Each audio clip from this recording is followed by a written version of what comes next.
Thank you, and welcome to the Standing Committee public meeting of Tuesday, September 8th, 2020. I apologize for our lateness in getting started. We seem to have significant topics of discussion that take a little bit longer than we anticipate. I would like to call the meeting to order, please. And I'm looking for any declarations of interest. I see none, so can I have a motion to approve the agenda? Trustee Thatcher and Noble, all in favor? The agenda is approved. I would like to go to item 4 on the agenda, the introduction of the student trustees, and we will go to Chair Chris Brainey for that.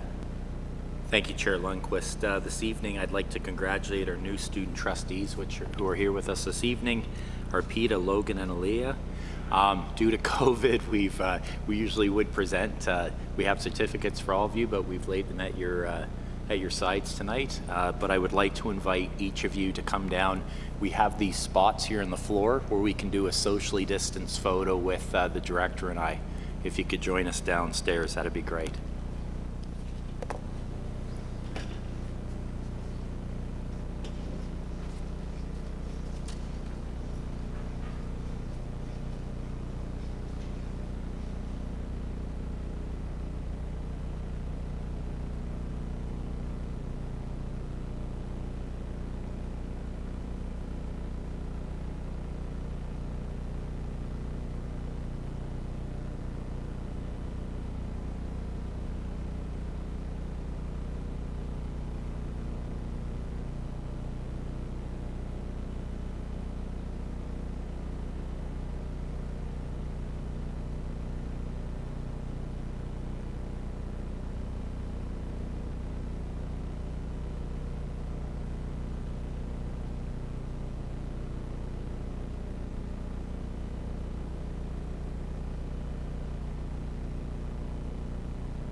We do not have community presentations, I presume. I have not been advised of any.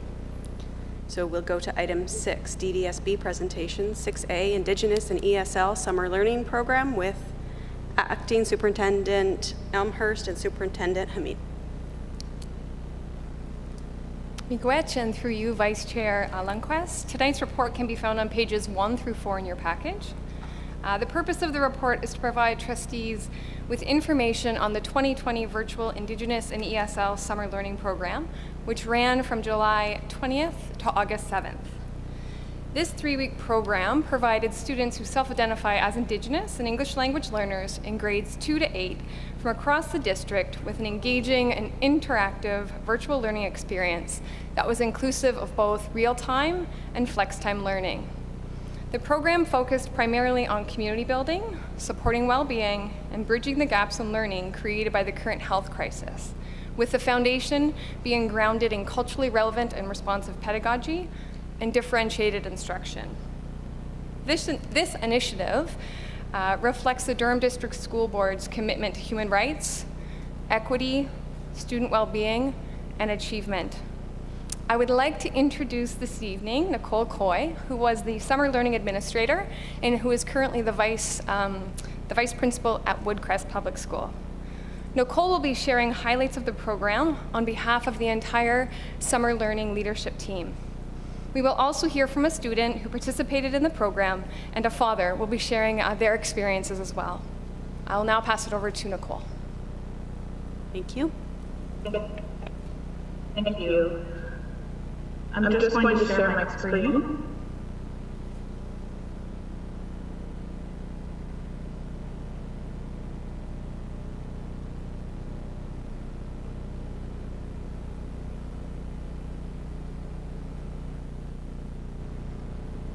Good evening. My name is Nicole Coy. I am currently working as a vice principal at Woodcrest Public School in Oshawa, and I am a member of Canada Indigenous Employee Network. This past summer, I had the opportunity to lead an incredible team of educators for the 2020 Virtual Indigenous and ESL Summer Learning Program for students across the Durham District School Board. From July 20th to August 7th, 31 students who self-identify as Indigenous and 107 English language learners from grades 2 to 8 participated in the program. I am honored to have the opportunity to share with all of you highlights from the program and the positive impact that it had on student well-being, sense of belonging, and achievement. The program provided Indigenous and English language learners with engaging virtual learning experiences inclusive of real-time and flex-time learning. The program also focused on community building and bridging the gaps in learning created by the pandemic. The program was grounded in culturally relevant and responsive pedagogy and differentiated instruction. Our goal was to reflect the Durham District School Board's commitment to human rights, equity, student well-being, and achievement. Our initial challenge was to engage many of our students who had disengaged during the school closure period. As a staff, we fully committed to engaging in outreach to our students and families, and we spent many hours personalizing our communication, showing care, and providing encouragement and relationship building. Our teachers created the safe and welcoming online spaces our students needed, and this is what kept them wanting to sign into their Google Meet each day.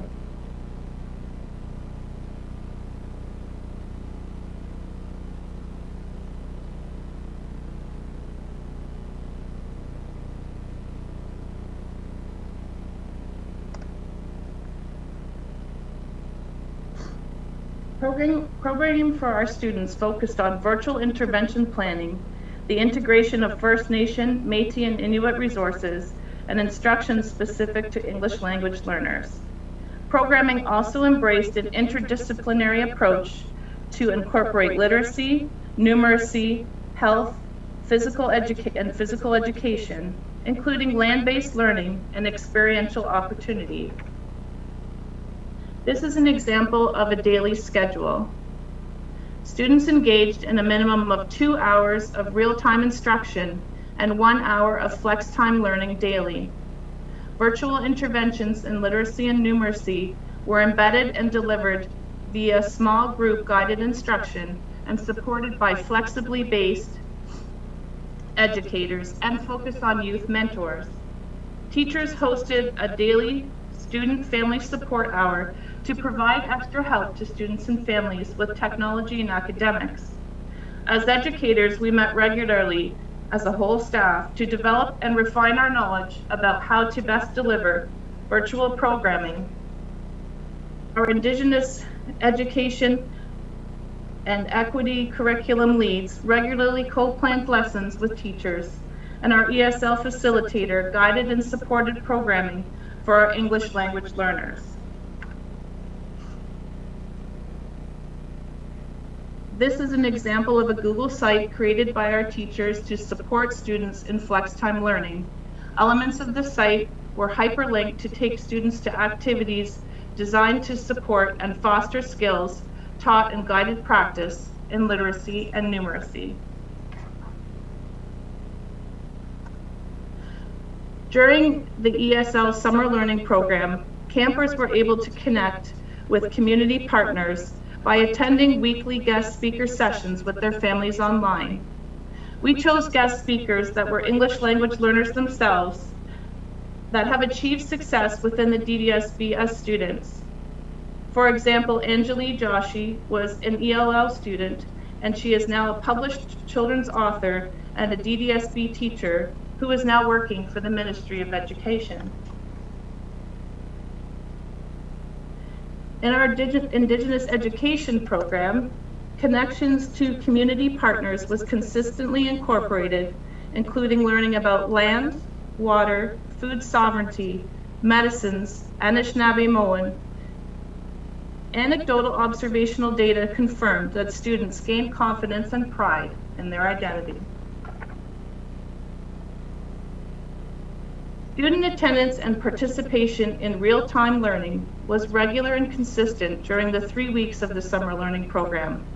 We successfully created a safe and welcoming space for students with rich, engaging programming, and this was reflected in students' attendance data.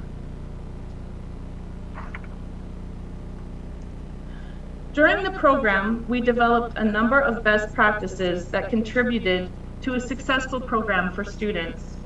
This slide captures but a few of those practices. For example, we provided backpacks, which contained all of the necessary materials to support learning for students. The delivery of the backpacks allowed students and families to see their classroom and their teachers from a safe distance and created connection between students and teachers. Communication with families was regular and personalized, and also supported by an app with translation features. There were many strategies that we developed as a staff to support student success and comfort with real-time learning, including teaching students norms for effective use of chat features, how to submit work on Google Classroom, how to use Chrome extensions to facilitate communication.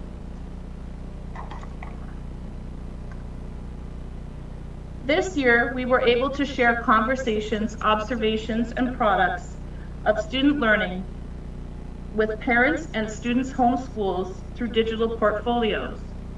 These portfolios allowed for continued skill development throughout the school year. Pictured on this slide is an expert from a student portfolio.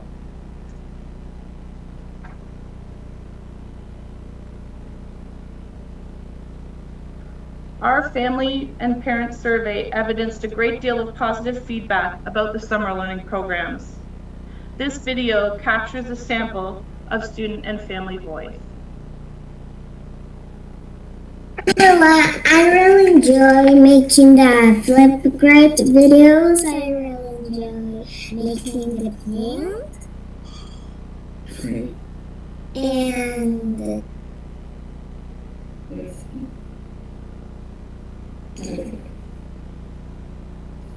And I really enjoy making the recipe. The recipe? Perfect. Okay, will you come back next year if you have the camp again? Yes. Okay. Okay. One very important, the most important thing right now is her result, because she speak a lot.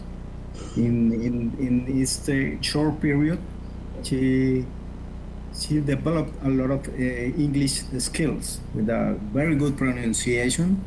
He is always correct us about pronunciation, about her reading. She loves reading, and every day she's trying to read. And we also are seeing her improve in these skills, and is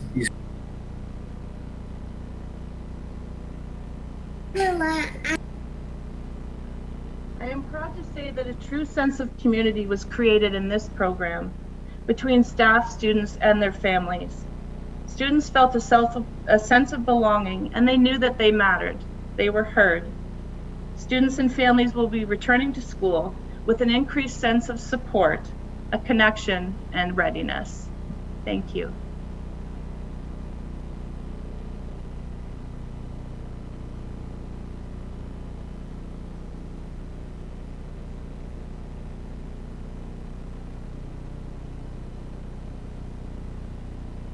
None, but I have one.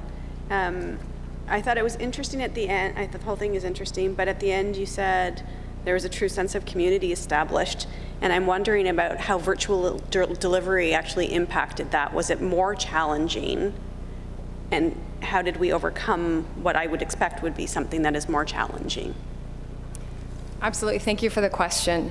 I think we knew coming in that many of our families had struggled to connect, particularly Indigenous and English language learner families, when we first went into distant learning. So we knew that that was a priority. So definitely identified that as a potential challenge. However, front-loading that by communicating early with families, supporting translation tools, we provided students with backpacks that had all the supplies that they needed prior to camp starting, really allowed a foundation for relationship building, which as we progressed through the program, it was actually fairly easy to maintain and to develop when we entered from the beginning knowing that that was the core priority. Thank you. It just strikes me as that might be important as we proceed through the new normal that we have before us. We'll go to Trustee Barnes, please. Sorry, just a comment. I'm glad to see the really strong points around the online learning, and how I'm hoping that we take this as sort of a framework as we go forward with distance learning, pretty much adding on to what Trustee Lundquist said in regards to making that more of a community and creating a classroom where students still feel connected, even if they're not on site. So thank you on that.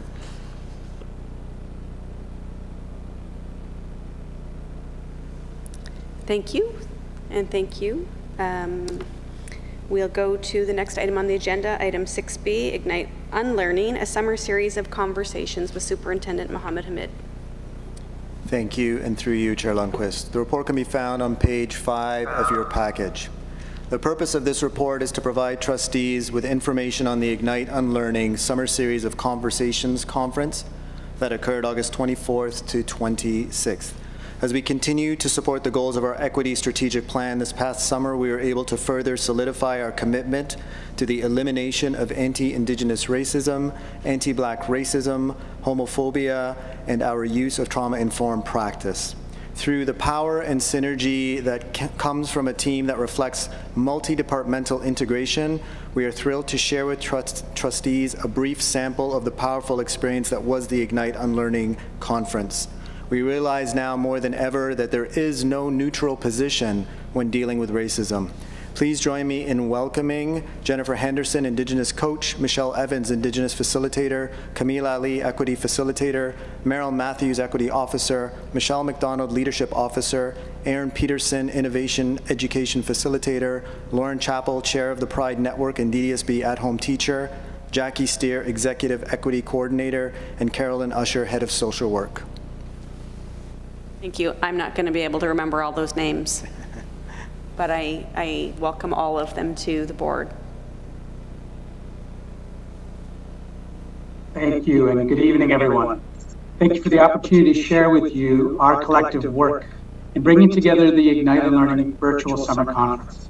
My name is Meryl Matthews. I'm the Education Officer with the Equity and Inclusive Education Department, and I had the extreme privilege of working alongside the extremely talented team that brought this virtual conference together. Ignite Unlearning was framed as a series of conversations centered on anti-Indigenous racism, anti-Black racism, 2S LGBTQ plus intersectionality, trauma-informed practices, and support for virtual learning.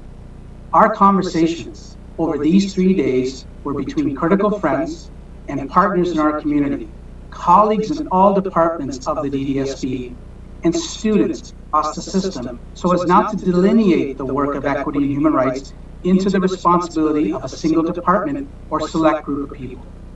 Building meaningful alliances and relationships across identity groups and departments were at the core of the work, as they must be for us to maintain a coherent, collective, and ongoing commitment to Indigenous education, human rights, and equity embedded in everything we do together.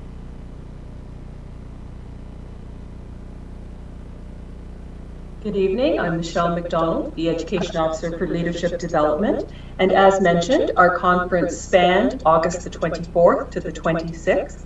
We had over 2,000 Durham District School Board employees participating, with over 1,200 attending the keynote talks. Here's a small sampling of the feedback that was shared by participants. It is not the big equity initiatives, it is the small day-to-day change in attitude and the teachers' mindsets that have the biggest impact. And looking at our workshop participant feedback, I thought the students from Frenchman's Bay did a great job. They used their own experiences and gave thoughtful insight into how Black history is portrayed in schools. This evening, members of our conference committee will share the impact and the actions connected to the Ignite Unlearning conference themes. Thank you. Anine Bourgeot, Jennifer Henderson, Indigenous Cause. Greetings, everyone. The anti-Indigenous racism sessions that were explored during the Ignite Unlearning conference focused on legislative policies, including a keynote address by Chief Kelly LaRocca from Mississaugas of Scugog Island First Nation, cultural appropriation, and the need for accurate, contemporary, and diverse representation in media and in text, and treaty education.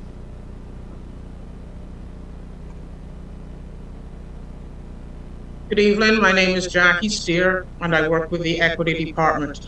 What you see before you on the slide before you is a page from the Compendium of Action for Black Student Success that shares with us some of the things that students have told us about their experiences in our schools.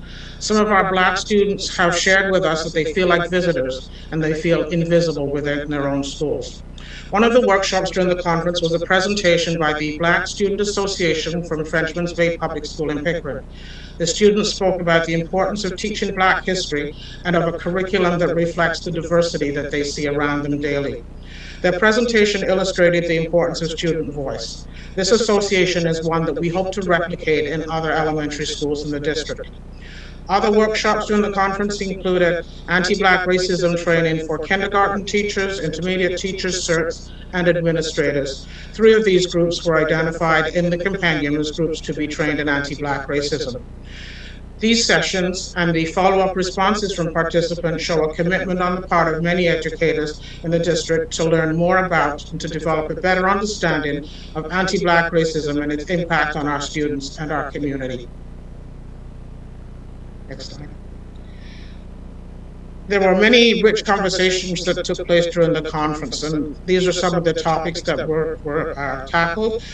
Deepening our understanding around race and racism through honest and open dialogue, examining practices that Black students face that place them at a disadvantage, the need for diversity and making sure that students are represented in our schools, and providing safe spaces where students feel like they matter and they belong, reflecting on and challenging our unconscious biases, as well as learning about anti-Black racism in Canada and working to address bias and discriminatory practices in our schools.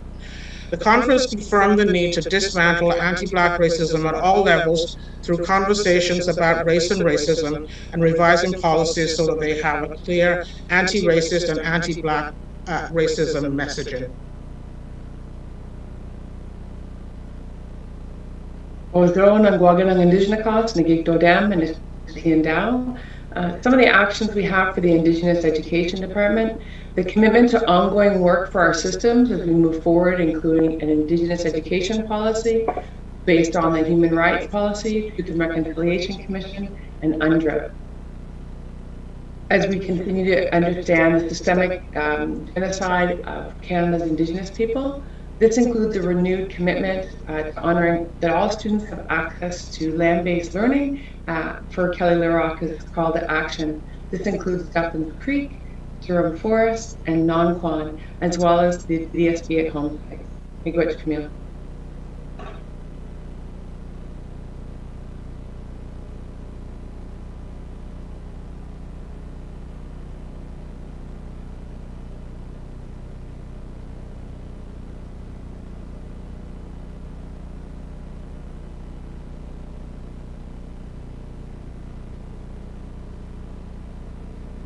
Good evening. My name is Lauren Chappell. I help facilitate sessions on the intersectionality of race, ancestry, and the 2S LGBTQ+ students and families. In a safe space, stories were shared, questions were heard, music gave voice to the oppressed, and we connected as a community with real hopes and real concerns for 2S LGBTQ staff and students in DDSB. These relationships are foundational to this work. There is a continual need in our everyday lives and during COVID to help students who identify as to feel safe and connected. This means striving every day as a system to build trust by honoring voice and helping people access the support they need at all levels of DDSB.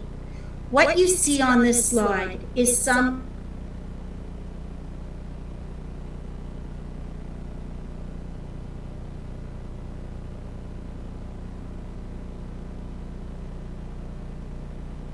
Hi, good evening. I'm Carolyn Usher from Inclusive Student Services and from the social work team. Often trauma-informed work is seen to be practices and strategies to be used in classrooms and schools, but trauma-informed practice is actually a fundamental paradigm shift, a way to see others and selves, and to build in compassion and understanding for lived experiences. Trauma-informed work considers many forms of trauma and has shifted to acknowledge the trauma of racism and other forms of oppression.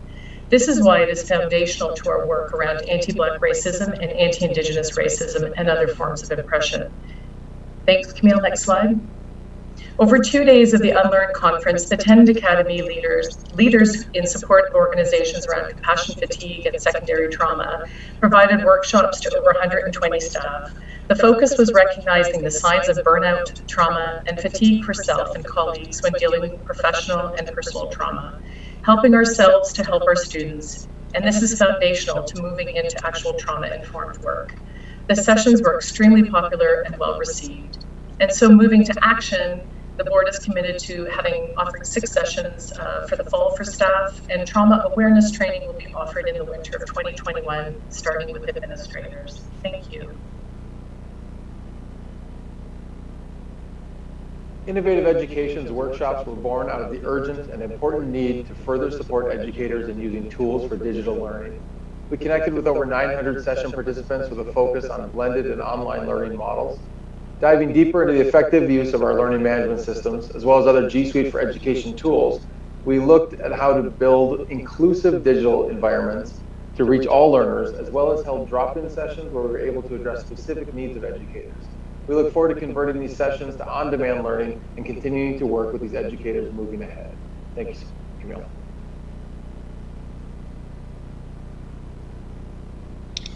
The education system is not something nebulous. Jean Samuel pointed out in an Ajax panel on anti-Black racism that systems are not made of bricks and mortar, but rather of people.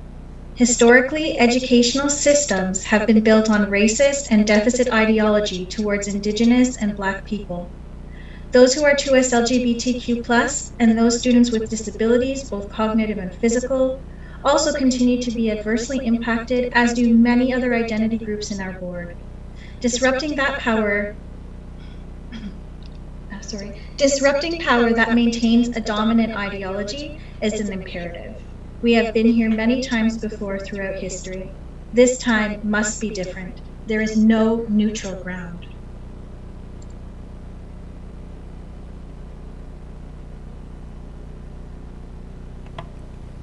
This report is respectfully provided to trustees for information. We are happy to take any questions. Thank you all, trustees.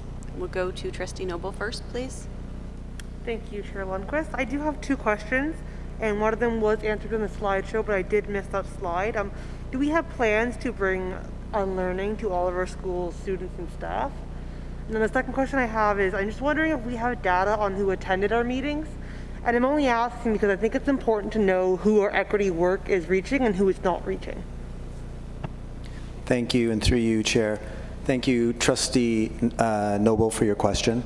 We do, when you refer to data, I will ask in terms of what type of data are you speaking of?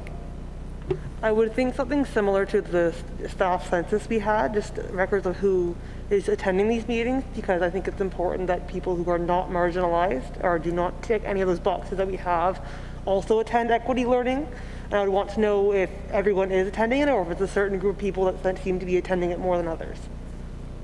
So we do not at this time collect identity data on participation. However, with the what we can say is that we've had representation from just about every sector of our district participating in that.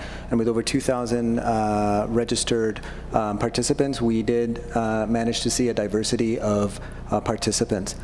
With your first question with regards to bringing unlearning to the classrooms, so if you recall in our presentation around distance learning, we did bring our unlearning unit that was provided as a distance learning template unit for school-based educators to use, and it is the foundation of the work that also our equity department is engaging in this year in terms of our continuation of our CRP strategy, which really centers the identity of the student and uses unlearning as a prototype for project-based learning. That has been one of the foundational messages that we've been giving to staff around how we should be programming to build community during this time, particularly both in virtual and in the in-school physical school.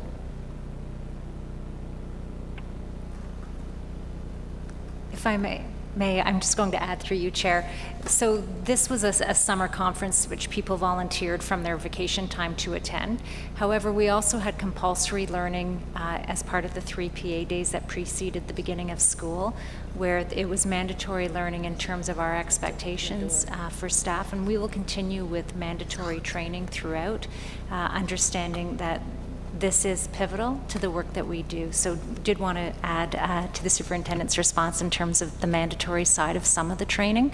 I also just want to pick up on something that was previously said that I think is of huge value and that we need to acknowledge, is that there were all sectors of our organization represented as learners in this unlearning conference.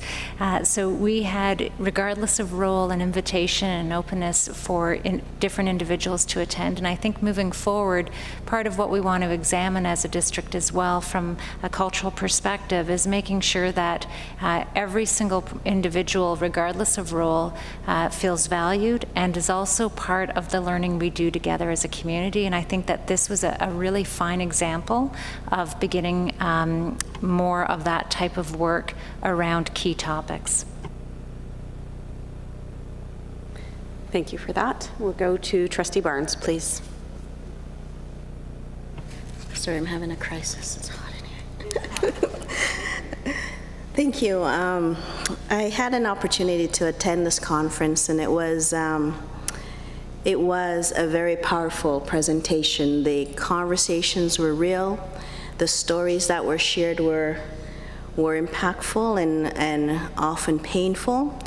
And I came out of that conference with the keynote, and I won't say his name because I don't want to missay it, but the concept that he was presenting is, as an organization, if you're committed to equity, that we need to, where we often say we meet people where they are, we need to step that up where we are bringing people to where we're going, because in the interim, the pain and the stories that are told are so strong.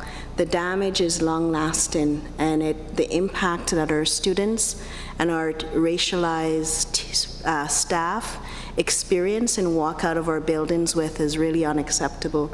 And these are conversations that we've been having for so long.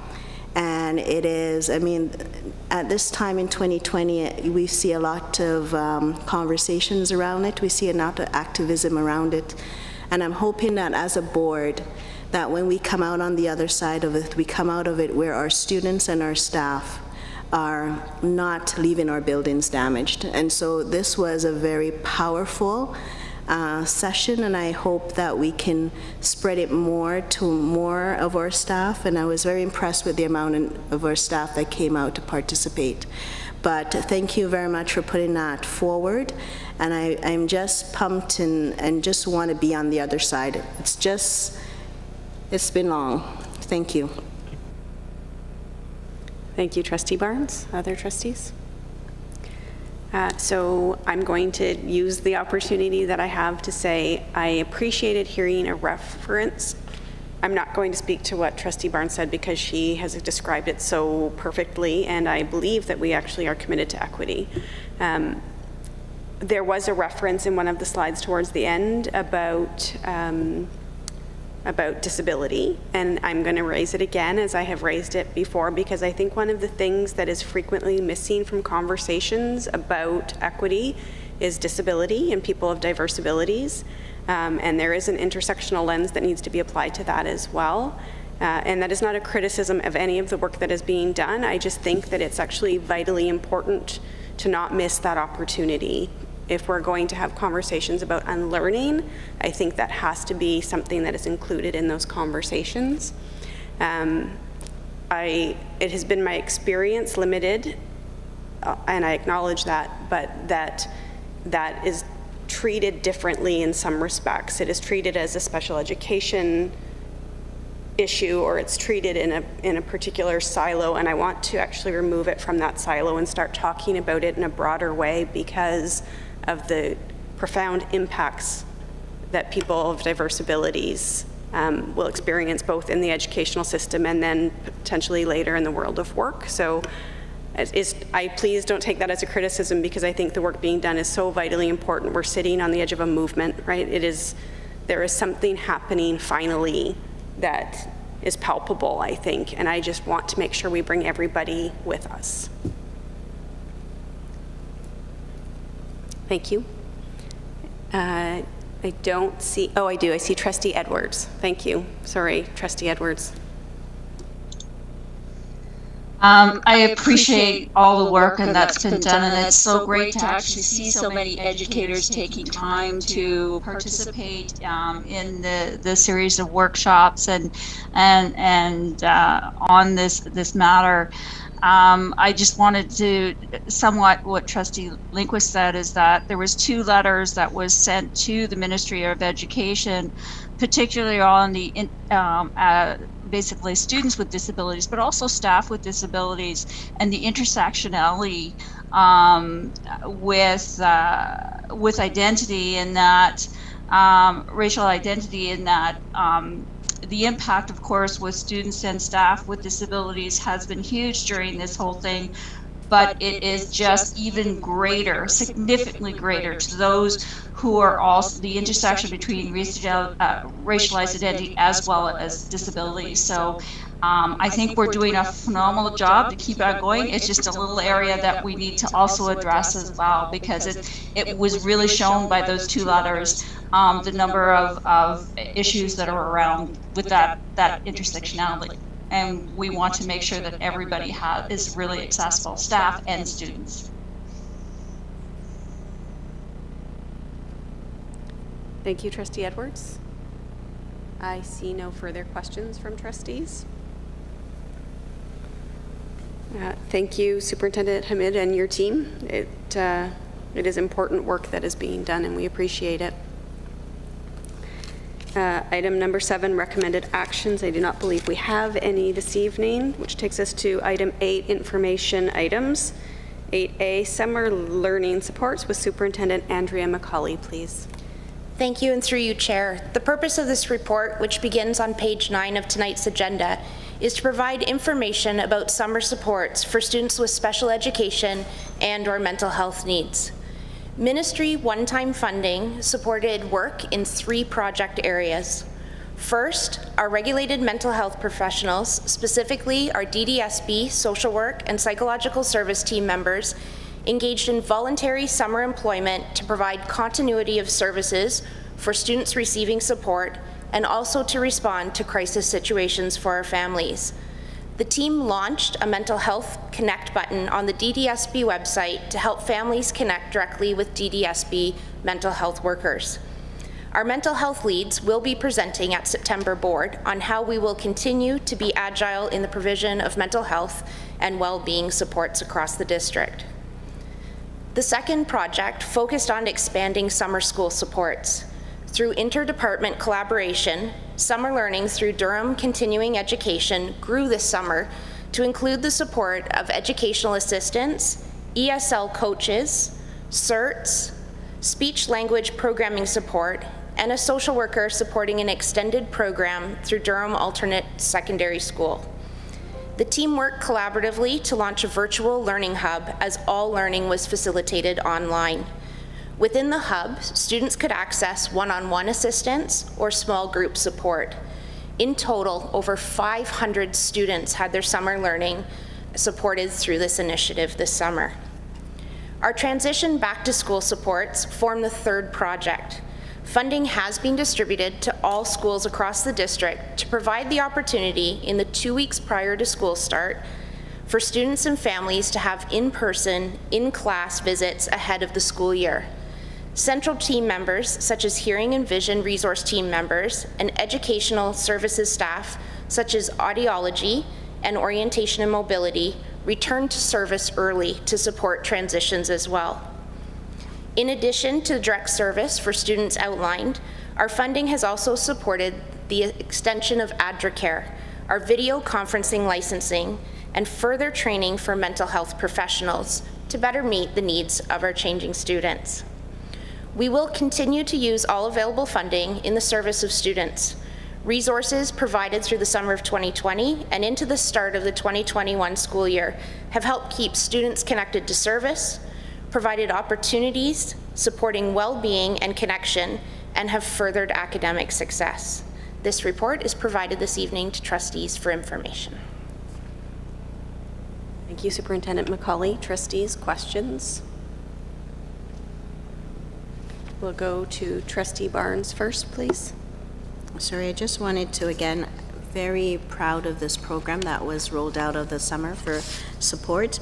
And I'm just asking the question if we are expanding this program into our regular school programming now, as I think it's not what's just a summer need. So I'm just putting that out there.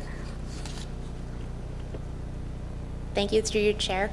We'll be providing an update to SEAC in the next couple weeks as well, and hoping for advocacy in terms of the one-time funding potentially being extended.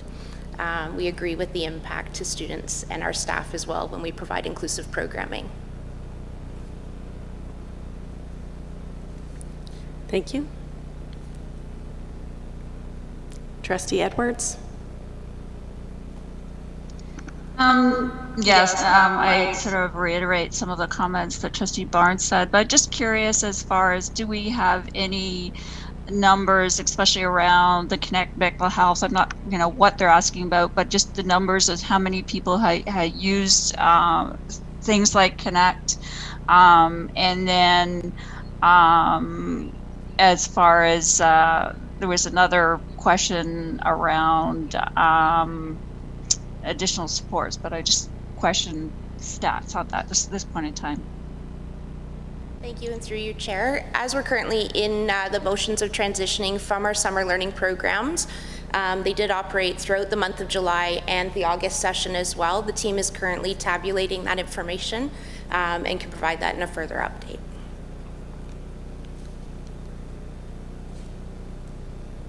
I have to find the other section. I have a supplemental, but at this point in time, I might just ask it offline. Thanks. Okay. Thank you, Trustee Edwards. I see nothing further. Thank you, Superintendent McCauley. That takes us to item 8B, the OPSBA report with Trustee Donna Edwards. There's not really much to report because of COVID-19. The board has been meeting around a few issues and around policies that the policy committee and so forth has been.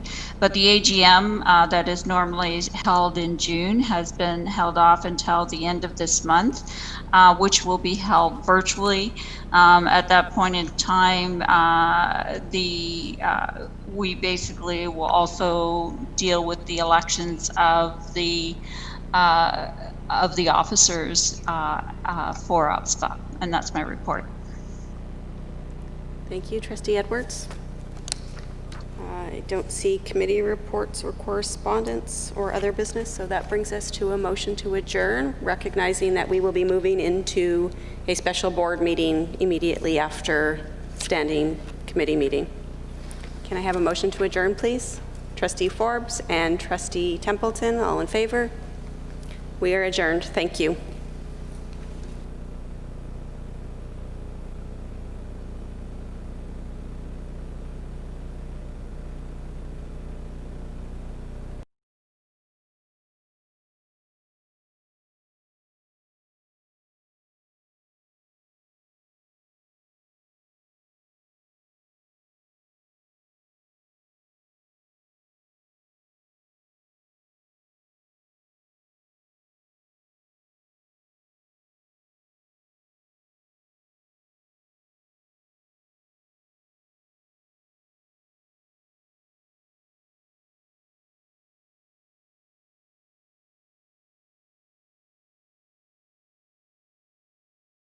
meeting. Could I call it to order? Could I have a motion to approve the agenda? Trustee Thatcher, Trustee Morton, all in favor? Great. Any declarations of interest? Seeing none. Are there any, could we have the report from the Committee of the Whole in camera? And I'll turn that over to you, Trustee Lundquist. Thank you, Chair Brainy. The board approved the actions of the Committee of Whole in camera and discussed appointments and administrative transfers and placements. The board also discussed and authorized council to the board to retain an interim integrity commissioner. There were no declarations of interest from the Committee of the Whole. Chris Brainy, that is my report. Thank you, Trustee Lundquist. So we'll go to our first recommended action. So return to school update, number 5, Acting Director Marsh. Thank you. Through you, Chair Brainy. The report can be found in Trustees Package, pages 1 to 8. The intent of this report is to provide you both an update as to where we are and in terms of our needs moving forward. I'd like to begin by certainly acknowledging and appreciating families' patience as we continue to be responsive to their changing circumstances during this unique and challenging time, and also definitely want to acknowledge the incredible work that staff have done in an intense period of time to get the return to school underway. Previously, the board had passed a motion in terms of actioning for staff certain parameters that went above and beyond the Ministry of Education's requirements for safety in the return to school. And as part of that, we want to outline for board right now what we have done already in terms of special provincial funding that we received, and then what our needs continue to be. I think it's important to provide greater context to the potential plan for the reserve funds so that trustees are able to put it in context in terms of that bigger picture. And certainly in Appendix A of page 6 of the report outlines monies allocated thus far and reflects all ministry memos received from August 4th to August 26th. We began the presentation with the strategic priorities because it's important, I think, for us to acknowledge that as senior staff worked through these envelope fundings, we did reflect on those pillars and considered in terms of the return to school in a pandemic, how do we continue to position that within the strategic priorities that were identified by the board. So in terms of the provincial special funding that we've received, and I'm going to be brief here, but we're certainly happy to take questions following the presentation of the report. We did receive some of custodial staff and wanted to note that we were that funding allowed for 45 additional positions to be appointed, and that's in addition to the 11 additional ones that the board had approved in terms of the 2021 budget year that were negotiated through provincial bargaining tables. So that was one pocket of funding that we received. We also received from the ministry in the month of August special education and mental health funding, and in the report it details combination of EA support, social work, and other social emotional supports, acknowledging the need that we know our students are returning to school with, either virtually or physically, and the key that we have emphasized from the very beginning in focusing on the well-being and the transition back. So that was another pocket of special education funding from the Ministry of Education.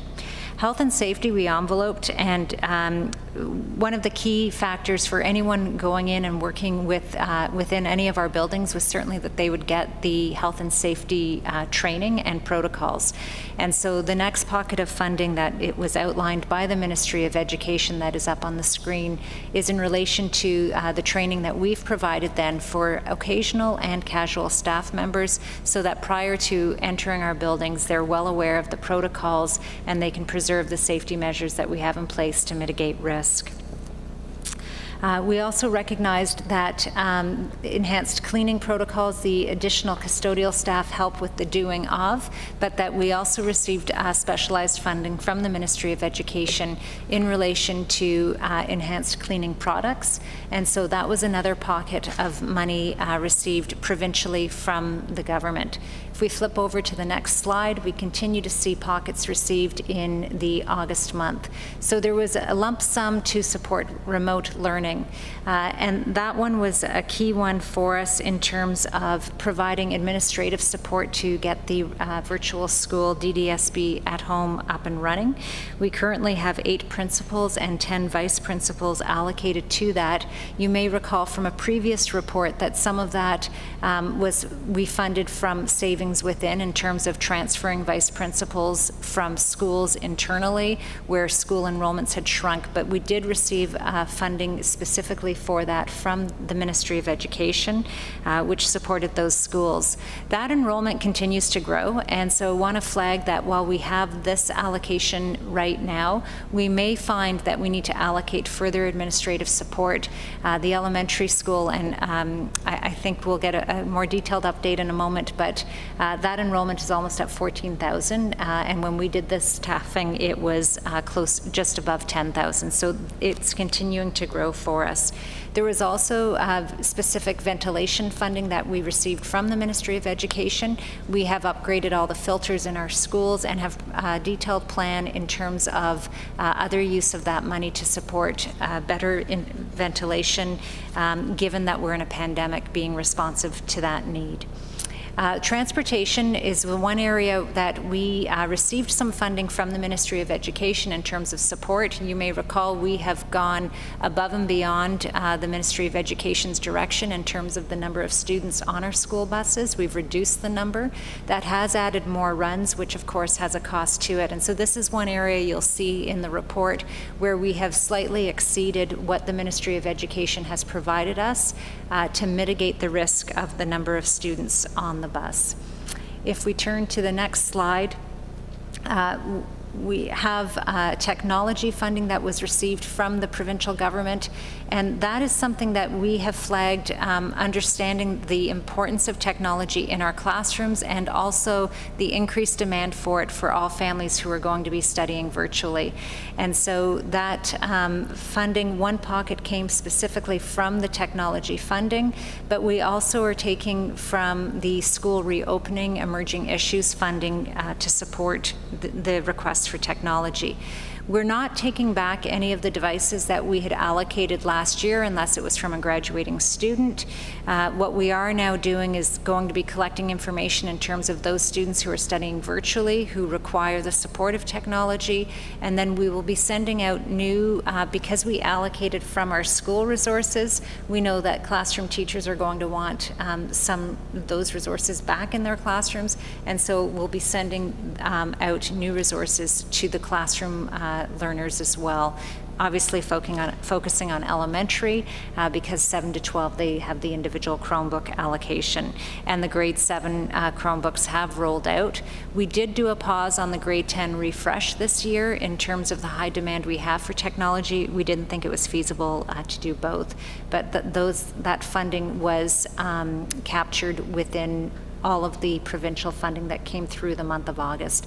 So as you can see from the report and the dates of the different memos that we received, there was a lot of funding flowing through, and the staff did consider in terms of the strategic plan and best service of our students during this period of time.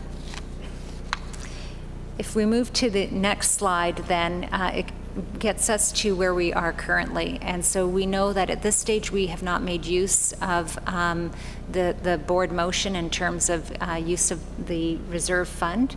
And so this evening we would like to discuss the potential use of that reserve fund based on staff's planning. And I think the most important place to start that is around the staffing process. And so I'd like to turn it over to Associate Director Markovsky just to outline the staffing process thus far, to set context then as to where we need to go. And as he gets ready to speak to it, I think one of the things that's important to flag, we've been working with changing enrollment numbers, which has complicated the process somewhat. And so our projected enrollment, we seem to be surpassing it by approximately 2,000 students, approximately 1,000 at elementary and 1,000 at secondary. secondary. So under normal circumstances, that would be a pressure point for the board. Good news, but a pressure point. And so that is something that we're going to have to weigh in as we work our way through this staffing piecing of mitigating larger class sizes. Not all of it will necessarily, there will be new funding that will come reflective of the increased enrollment. And so we will staff now based on confirmed enrollments once they're in place, understanding that there will be further funding coming. So our first area in terms of wanting to hire staff would be then from the new funding, not from the reserve fund. However, in the interim, until we're able to confirm that enrollment, which does normally take the month of September to do, we need to take action sooner than that. So want to sort of put that in context for you, and I'll turn it over to the Associate Director now to outline the staffing that has currently occurred. Thank you, and through you, Chair, and just to extend on Director Marsh's comments this evening, wanted to just provide you a bit of an overview of sort of what staffing has looked like during the month of August and how it is that we are moving forward to meet the needs of the system, realizing that we're staffing two separate entities of our in-person school sites and also our virtual schools. So during the early part of August, we had sent out a survey to families seeking their preference in terms of opting out of in-person learning at a school site, or whether they preferred to have their children engaged in virtual learning.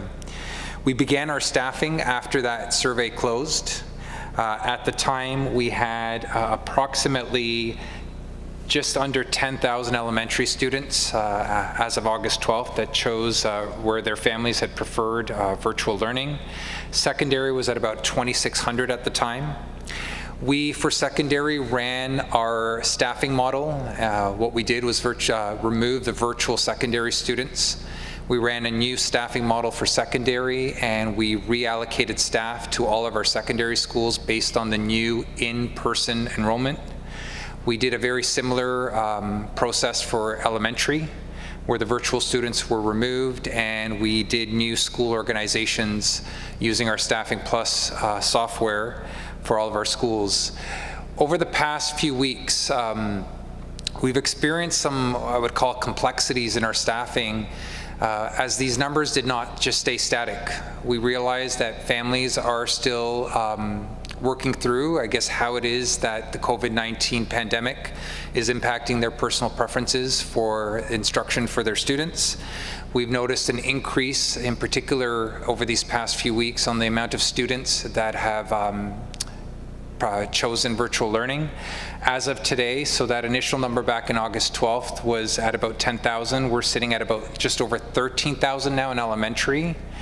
And in secondary, we've gone up about 700 students, and we're sitting at 3,349 virtual learning secondary students. So as you can imagine, when you're trying to staff accordingly, these are significant fluctuations in our numbers that we're trying to meet the needs. And part of the complexities also lies with just how it is that we're allocating staff. So when we initially began the staffing process, we did, through our Human Resources Department, sent out an information memo to seek which staff may require accommodations, both medical and non-medical, to ensure that they were being successfully accommodated into the virtual school. From there, we had to look at any staff that would have expressed interest to be interested in being an educator at the virtual school. And in certain situations where the numbers were not aligning, we even on an involuntary basis had to transfer staff to the virtual school to meet the needs. So as Director Marsh had pointed, since then we've also observed a significant increase on our overall student registration number here at the board. We're sitting at approximately 74,000 students, so that's about 2,000 more students than anticipated. That all being said, it has created a level of pressure on our various in-person sites and virtual school sites.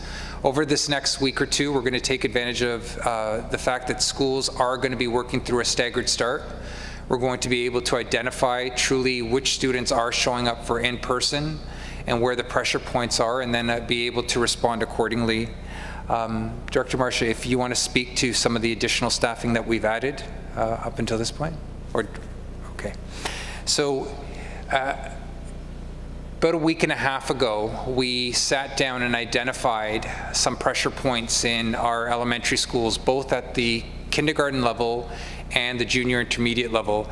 Because of the primary class requirements from the ministry, there's not much pressure that we need to identify in grades 1 to 3. They are staffed with 20 students, and in 10% of the cases we can go up to 23. So you're not seeing larger numbers in the primary grade 1 to 3 classes. However, in kindergarten and junior intermediate, what we did is after the new staffing models were created, we connected with our various schools in the elementary panel, and in 32 sites we added new kindergarten teachers to alleviate any physical space constraints, and in junior and intermediate we added 18 additional classes. From that, we've been monitoring, again, the past week and a half, how our enrollment trends are moving along.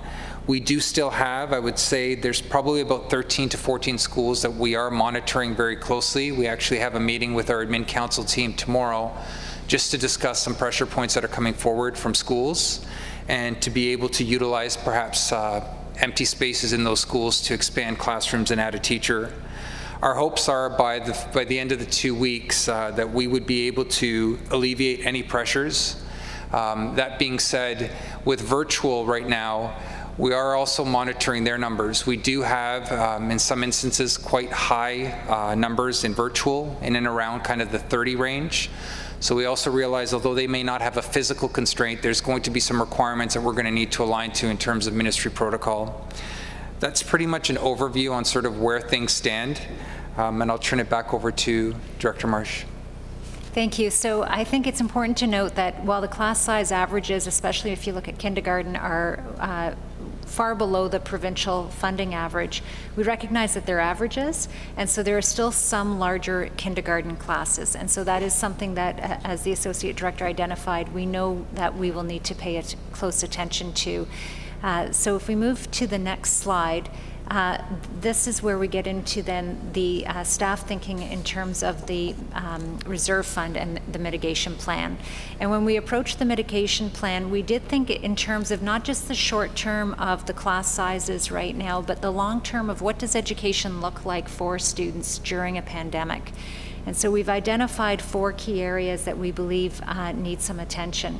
The first is definitely to support those physical classes where there still is pressure in terms of the space available in the classroom and the number of students.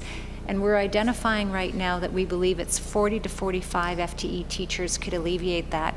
However, I also want to note that it may not go that high depending on the enrollment once we have the confirmed enrollment, because we know we'll be getting more teachers from provincial funding. We also require the addition of 35 early childhood educators to the kindergarten classrooms. We do have an obligation when we're splitting those kindergarten classrooms that we also need to appoint an ECE in terms of the full programming. The third part of the mitigation plan is the creation of a pandemic academic response team, and the fourth is the appointment of elementary pandemic-related support staff. And so I'm going to unpack those 2 a little bit more because they're not ones we've discussed previously, but they are ones when we thought about how are we creating and mitigating risk throughout the year that we felt that they were worthy of discussion. So if we could flip to the next slide, please. So the pandemic academic response team, the idea behind this is that it would be a team who would be available to support students who are attending the physical school who encounter individual circumstances that they really shouldn't be attending school for 5 days or more. And so one of the key safety protocols that we're introducing and wanting to reinforce with families is that when children are showing symptoms that they shouldn't be attending school, or when they're being tested and waiting for the results of those tests. So we're anticipating higher absenteeism than we would normally encounter during a school year. I think very often if a child has a cold, sometimes that child will still attend school, as an example. And so in this instance, if they're showing symptoms, of course, what we're asking parents to do is for them to stay at home. And so we appreciate the concern and challenge that can present in terms of the lost academic time. And so the notion of the pandemic academic response team is that it would be a pool of individuals available, only deployed when needed. So it would be on an occasional basis. It's not permanent by any stretch of the imagination. It is a pool that would be available to be appointed as needed, to liaise between the academic classroom teacher and the family at home and the child at home, to ensure that the flow of work and the support required for the child at home would be provided. So that is one of the multi-pronged approaches that we would consider, like you to consider us taking. In doing so, we believe it does mitigate the risk of the classroom teacher being able to remain focused on the pupils within their classroom, and also, and most importantly, encouraging families to follow precautionary safety measures in terms of making sure children aren't attending until we have a confirmed understanding that they are not ill with COVID-19. The second part of this reserve fund mitigation plan that we haven't discussed previously with the trustees is the supervision support staff.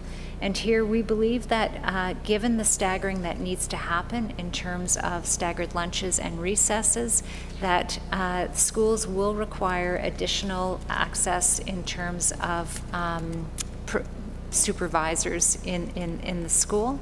And also, we know that we have a health room established in every school, so that when students are showing symptoms, that they're in an area immediately where the risk of infection to others, whatever the illness might be, is mitigated by keeping them in the health room and supervised appropriately within that health room. And so for that reason, we are proposing supervision support staff at each of the elementary schools. And so if we flip slides, please. So the budget costs for these items then, the pandemic academic support team, we're suggesting an allocation of up to $510,000, and understanding that that it may not get to that point, but we're just being cautious in terms of understanding high absenteeism. The individuals who would be hired to do this work would be qualified teachers, but it would be multiple students from different districts, different schools, that they would be connecting with virtually and liaising then back with the home school for the student as they were home. And that would be in cases of exceeding 5 absences. The additional teachers to address class size pressures, approximately $3.8 million we're suggesting in terms of that up to 45 FTE positions. And then the dedicated 4-hour position to each elementary school to help with the student supervision and the staggered breaks and lunches would be 1.5, and that would be also the supervision of that health room and ensuring separation of students if there's more than one student sick at one time. And finally, there was or not finally, but there was in the initial staffing plan, we were slightly short from a transportation perspective, which I had identified when we worked through the provincial funding with you. And so the difference there is $300,000 in support of the additional runs so that we have less students on the school buses. And then finally, the 35 ECE positions for the kindergarten classes, which comes in at approximately $2 million. So respectfully share this plan with the trustees, and know that it's a lot of information, so we're more than happy to take your questions on it before the trustees determine how they would like to proceed. Thank you. Thank you, Acting Director Marsh. Do you have any questions, comments from trustees? Steve Morton, and then I'll take, is it Trustee Barnes first? So go ahead, Patrice. Oh, thank you. I'm going to beg a little bit of indulgence on this, because I had an opportunity today to visit a couple of my schools, and I got some really good feedback that came back. And I just wanted to take the opportunity to just thank our administrators, because they have been doing an amazing job, our superintendents and our staff. going into the schools today was very quiet, very unusual. Students are in, they want to be there, but they're still kind of a little, not quite sure what to do. But there were a few things that came up in regards to from the trenches, so to speak, and I think we're probably addressing a few of them in our plan that we had here, but I just wanted to put that out, is that for our DDSB at home, I am glad to see that we are hiring a clerical staff for that, because a lot of our secretaries were fielding a lot of questions today about the DDSB at home, because there was no number for parents to call, so they were contacting the schools that they were connected to. So we found that they were very flooded today with a lot of questions around DDSB at home in regards to starts and how do you get your technology and if it's not working, who do you contact, those pieces. So I just want us to be mindful of that, and also for our secretaries to have talking points on the DDSB at home, because they were fielding questions but they really didn't have answers. So I just wanted to put that out there. The other thing and that might come from my area, as I have a lot of ESL learners in Ajax, and we were finding that our opt-out was about 30% of students were opting out for virtual. But the feedback, I think, was a lot of those parents were not understanding what was available, because we've been great in sending information, but it's huge amounts of information. And when we're looking at parents that English is not the first language, they were not really, the questions that were being fielded at the school, it could tell that they were really not understanding the information that was coming through.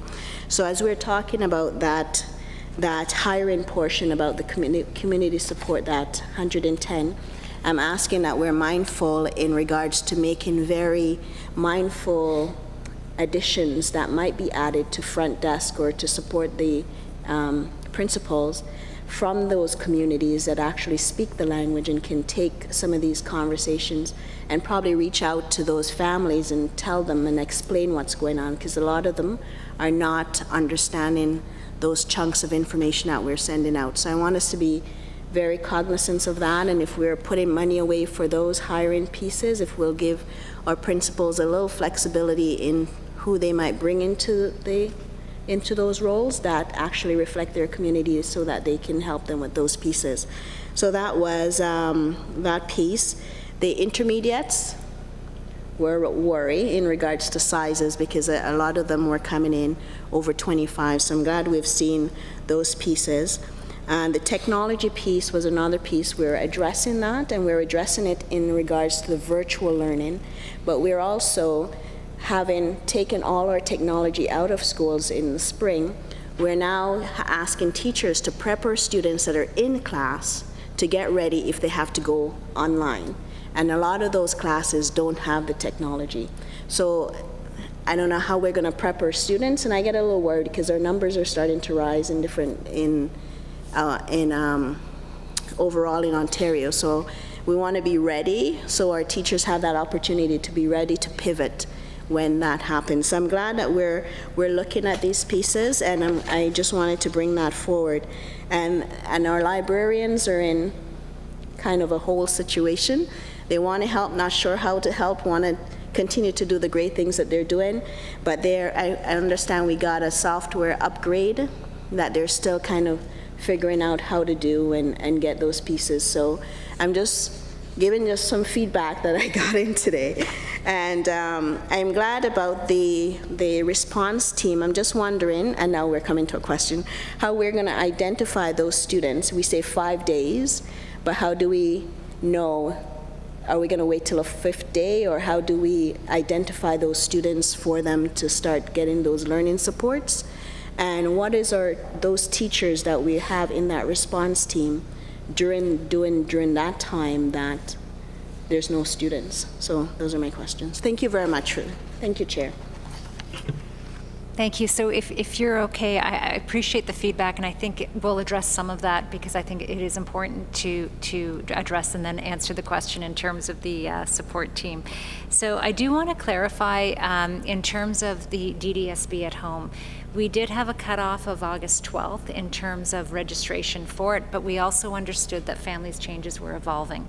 So families who were registered prior to August 12th are probably experiencing something slightly different than those who registered later. And so to provide example to it, last week as an example, there were 3,800 emails received at DDSB at home.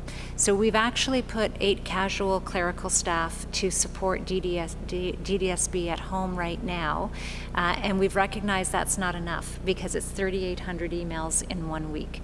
So we're trying our best to communicate to families, and so we've now got a second wave between August 12th and September 12th. And we've committed to them that they will hear this week in terms of what we're able to do for them.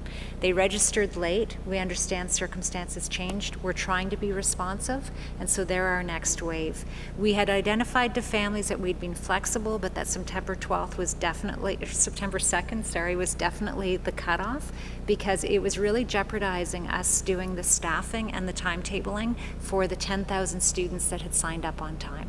So then if they've registered past September 2nd, they are actually going to have to wait, and they're going to have to wait until the following week so that we're able to identify what we're able to do for them in terms of placement.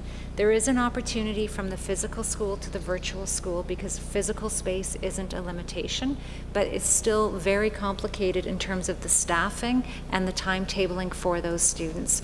And so that's why we're now addressing these requests in waves. So I think what's happened is those people who are in those different waves are now phoning the schools.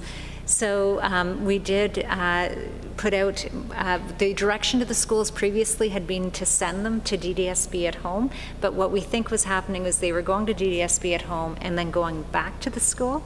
So we've now given some information to the schools in terms of those waves, so thank you for that. And I don't know if Superintendent Davis would like to add anything to that, but the demand has been great. We understand people are worried, and so they want a response right away, but we've had to break it apart in waves based on the dates of when people have requested the change. In terms of, I think we've addressed the technology, and I don't know if you want to talk a little bit about any of the ESL coach plans in terms of the support for the families. Would that make sense to do, just because it's been a piece of feedback for sure? Superintendent Hamid? Thank you, and through you, Chair. So one of the strategies that we used during distance learning was that our ESL coaches had a good handle on who the parents were that were experiencing some of the issues that you raised, Trustee Barnes, and they made contact with them directly. And so what will start to happen is, now that our coaches are back and assigned to their schools, they are going to be starting to work with school leaders to make those connections with those families again and support that process, similar to what we did during the distance learning model. So thank you for raising that point. That is definitely something that is on our radar, and our coaches are at the ready to start to initiate. We do have a number of coaches who do speak some of the languages, the top 5 languages of the district. And we're also working with our translation partners, whether it's the settlement workers in schools as well, who we do have a partnership to support that as well. So then I'll answer the question, and that is, so the pandemic support team, they will only be paid when we need them. So they would be occasional staff, and we would group it so there would be a group of students that they would then support virtually and liaise with the school. If we don't have a need for them, then we wouldn't be paying them. And how they would be identified, it would be based on, from the classroom teacher to the principal. The principal would then make that referral because there would be a concern around the number of days. There may be some examples, so it would depend, where based on what's happening in that elementary class, that there isn't the need for the pandemic support from the team, but we're concerned enough that we felt we needed to flag it because we think absenteeism will be greater, and that becomes a challenge then for the classroom teacher to try to be doing the dual role, focusing on all of the safety precautions within the class and the learning. And so that is why we're suggesting that. But if there isn't a demand for it, then we wouldn't be paying for the positions. Okay, thank you. We'll go to Trustee Morton and Trustee Lundquist. Thank you, and through you, Chair Brainy. I need to be honest, when we first talked about taking $8.1 million from our reserve fund, I was hesitant to do that. But when I look and see that we could hire 45 full-time equivalent teachers, reducing class sizes, I think that's amazing. If we can hire 35 ECEs, that's great. We can do that. And this pandemic academic response team is so unique, because I was thinking it's going to be very unfair to expect our classroom teachers to teach their class during the day and then virtually communicate with their students who were homesick. So I really appreciate the pandemic academic response team. I have a couple of questions. Is that response team going to deal with both elementary and secondary panels? And my second question is, looking at those pressure points, and you mentioned the intermediate grades. We know what the class average is. What's our cap going to be on intermediates? Because these are bigger bodies. I'm just curious to know how many students we're going to have in an intermediate classroom maximum. Thank you. Thank you. So through you, Chair, in terms of the pandemic academic support team, at the secondary level, there are some structures already in place that support students from an academic perspective. So for example, we have the student success model and the academic resource room. And we have the study hall built into the secondary timetable. We also know that virtually, every week they're half their time virtually with their class. So we don't anticipate, it's going to be a very different circumstance, I think, at elementary. So the notion behind this was to support elementary learners and ensure that they're staying connected to the academics, because the structures are very different, and we think there's already structures built into secondary to support. In terms of class size at intermediate, what we're considering is not necessarily a class size max, but looking at it from the perspective of the size of the classroom. And so wanting to create optimal learning spaces, we recognize that what's possible in a square footage of 1,000 square feet is very different than 750 square feet. And so that's why the superintendents are daily checking in with the education officers and the principals, so that we're examining all of those key elements, and it's under the direction of the Associate Director Academic. But we are really looking, it's class by class. It's not a formula across the district because of the different classroom situations. Supplemental. Chair Brainy, Chair Brainy, I have my hand up as well. It's Darlene Forbes. I've noted that, Darlene. You're after Trustee Lundquist, so I saw that. Okay, thanks. Oh, and Trustee Edwards. And Trustee Edwards is after you. Go ahead, Carol. Thank you. Supplemental. Am I hearing you correctly when you say that those additional teachers will be in place for the week of September the 21st? So what we're doing every day, actually, Associate Director, do you want to respond to the process that you have in place? Thank you, and through you, Chair.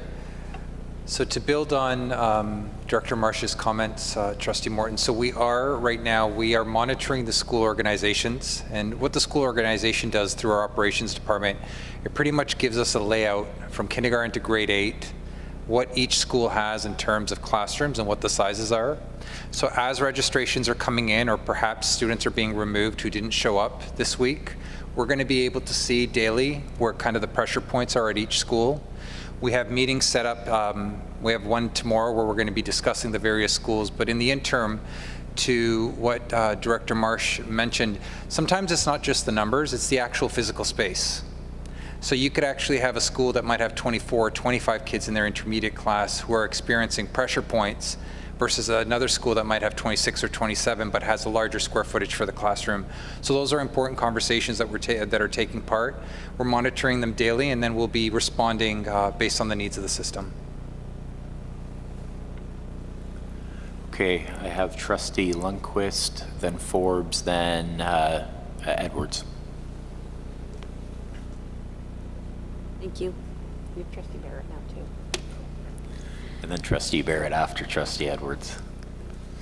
I'm going to try to find a way to do this succinctly.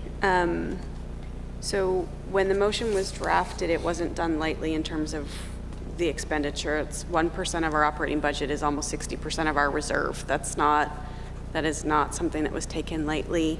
But I think it's important. I just want to highlight some of what happened, at least to me today. So first, I do want to say I've heard some really positive things from the virtual school and some really positive things about Superintendent Davis and her responsiveness. And I think it's important to acknowledge that, because that cannot be an easy place to be right now. And I think it's going to get more complicated because parents saw today what some of those classrooms look like. And some of them are already expressing that they do not want their children to be in those classrooms because they don't believe the 1 meter is enough, or 26 or 27 kids, particularly in the intermediate classes, is safe. So I have received concerns from parents from Robert Munch, Vandenbosch, Meadowcrest, Chris Hadfield, Ormiston, all from intermediate grades, including portables that have 26 kids or 27 kids assigned in those classes, and parents deeply concerned about that. So I am glad that this plan is being put in place, or you're asking for it to be put in place to address some of that pressure, because I don't think it's safe either. We have an environment right now where there's been a 25% increase in the last week and a half of COVID cases. We're not out of the woods, and it is a constantly changing environment. So to me, anything we can do to address at least the very work, I'm so upset with the government for not doing what it should have done. I'm just going to be blunt and say that this is not a reasonable ask of us to try to manage the situation. This is something that should be done across every board, but that isn't what we've been given. And so to me, it makes sense to do these things, but I am a little concerned about a couple aspects of this. One, are we going to be able to hire 100 pandemic supervisory support staff? I can't imagine that's going to be an easy task, if at all achievable.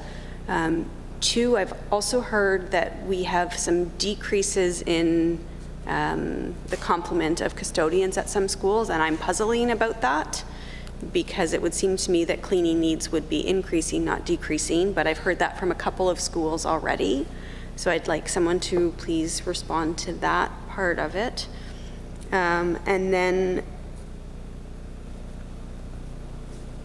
I just want to observe something about the distancing. So I did do the school tour. I did see how some of the measurements were done. I remain concerned about some of that. People, I know that a lot of the times we're measuring from chair to chair, but people are in those chairs and they are not static. And so I'm concerned that what we've done is not sufficient. But I also recognize that we are constrained by what is before us. And so I appreciate a plan that decreases class sizes, because that will increase distance between students. And provide staff with adequate room to actually teach. So if somebody could please respond to the two big issues.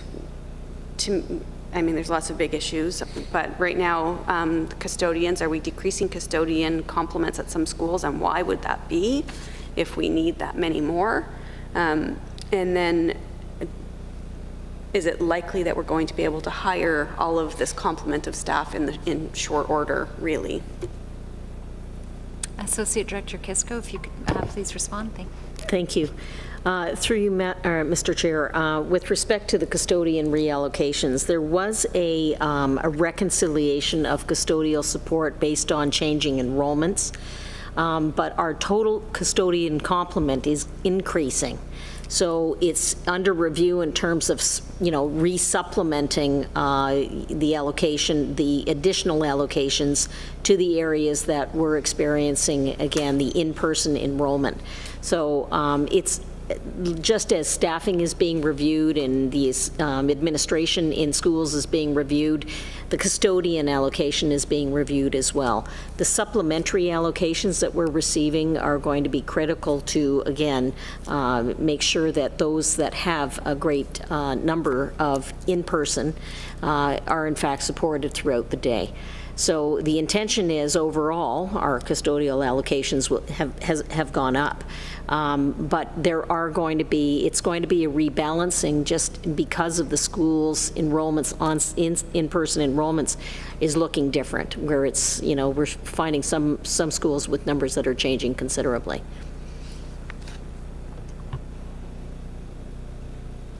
And so for the second question, in terms of the hiring of the positions, I'm not sure which one of the associate directors wants to respond to that one. Looks like, okay. Thank you, and through you.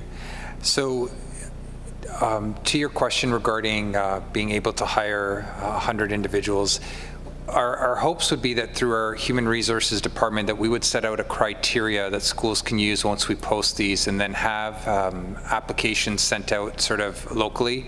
Principals would then ultimately be responsible for hiring the position to their local school. And to be honest, Trustee Lundquist, I think depending on the qualifications that we expect for that position, I do think right now we can have a suitable amount of applicants that would be able to fill those positions. I'd be happy to actually provide an update in terms of when we do, if it were to get approved, how it is that that's progressed along. Okay, so Chris has, Chair Brady has stepped out, so I will step into his place and I will go to Trustee Forbes. Thank you. So I really think that it's important, the work that is being proposed here, especially the pandemic academic response. And the statement that, you know, we need to focus when children need to be, or students need to be removed for a period of time, that they'll have that personalized support, and that, you know, the students who are still in the classroom will have the kind of undivided attention of their in-classroom teacher.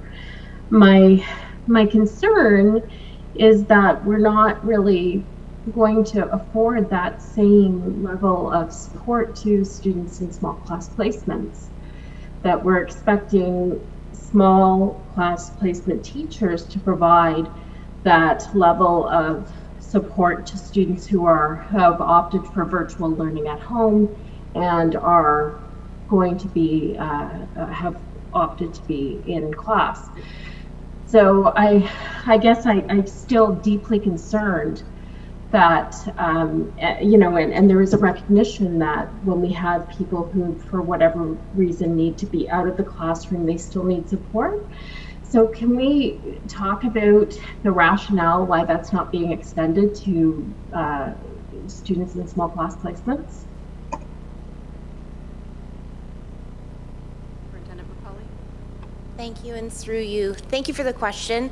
And again, thank you to all trustees for supporting inclusive programming throughout the system, including our students who access in regular class and those that access through special education placements.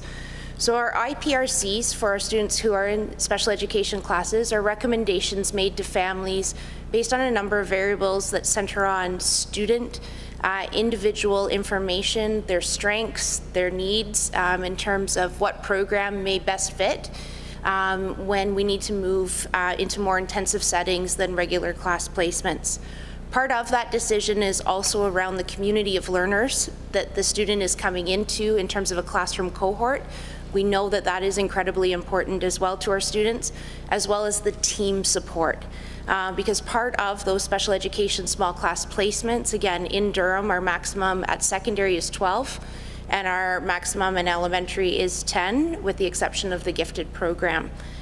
So we know that that environment for our students is supported not only by a caring, dedicated teacher, but also our educational assistants who work tirelessly as part of that team to support a student's learning, And then that staff is also augmented often either by hearing, vision resource, our partners through Grandview, and for some of our kids, embedded nursing care as well. So it is very much a community of learners that is quite often together for multiple years as well.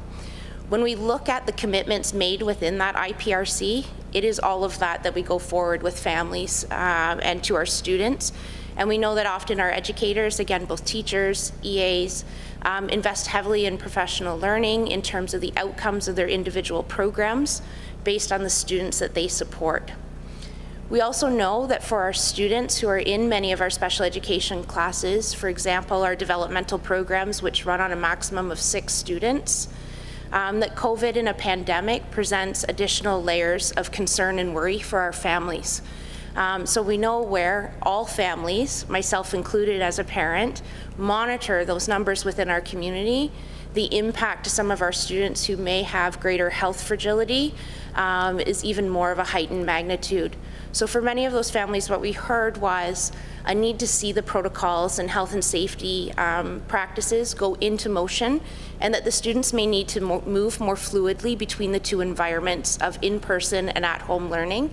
And the best individuals to support that in that communication relationship with home is that classroom team and that community that's being built around them for that placement, for the outcome specific to that program.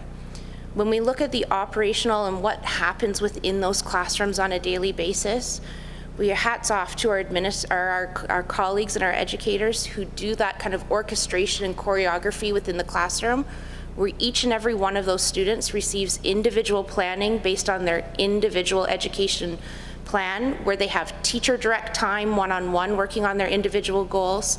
They have independent practice supported by their team, both again the EAs and the educators and the teachers that are involved in that program, as well as some independent practice times. So we see those 3 pieces moving in concert and choreography to support our learners. But again, our placements, it's not just around the academic program, it's about the well-being supports, the community of who they're with and who's supporting their learners, which peers are coming alongside them, both in their self-contained class and as well their integration partners, and then that commitment and relationship with our families that we know extends quite often, many times beyond the school year, and then extends to the other members of the school team, including our CERTs and our administrators, and then into our district staff supporting as well. We know that it won't be easy work in terms of supporting our students, but we do feel strongly that IPRC needs to be honored. The individual programming commitment is there, and that with thanks again to our Board of Trustees for supporting inclusive programming and staff both at the school level and the district, we are probably in the best position to mobilize those rings of support in order to come together to support our students who need that more intensive class setting. Supplemental? Go ahead, Trustee I guess, thank you. I do appreciate absolutely everything you've said, Superintendent Macaulay, and all of the work that I know you and your staff do to support our students, because I don't want to appear ungrateful, because I truly am. I guess I'm just, I guess my desire is to provide the appropriate amount of support and recognizing that not everyone will be able to be there, and there may need to be this fluid motion. And would we, I guess, look at utilizing some of the pandemic support personnel to support our students? I do understand that the IPRC and IEPs, but they don't also, will often speak to a placement, not necessarily who is delivering the placement. But I do understand what you're saying is in terms of a sense of community, in terms of, keeping that intact. But I guess I'm just concerned from an equitable standpoint that we, may be affording a higher level of supports to students who are not in small classes. I guess I just am deeply concerned. So I would just appreciate updates as we go along, because it just seems extraordinary that we would ask a teacher and EA of these small class placements to do both the virtual and in class. And it worries me greatly. Through you, Chair, if I may, I think the important distinguishing factor, though, is that we're not asking them to do both at the same time.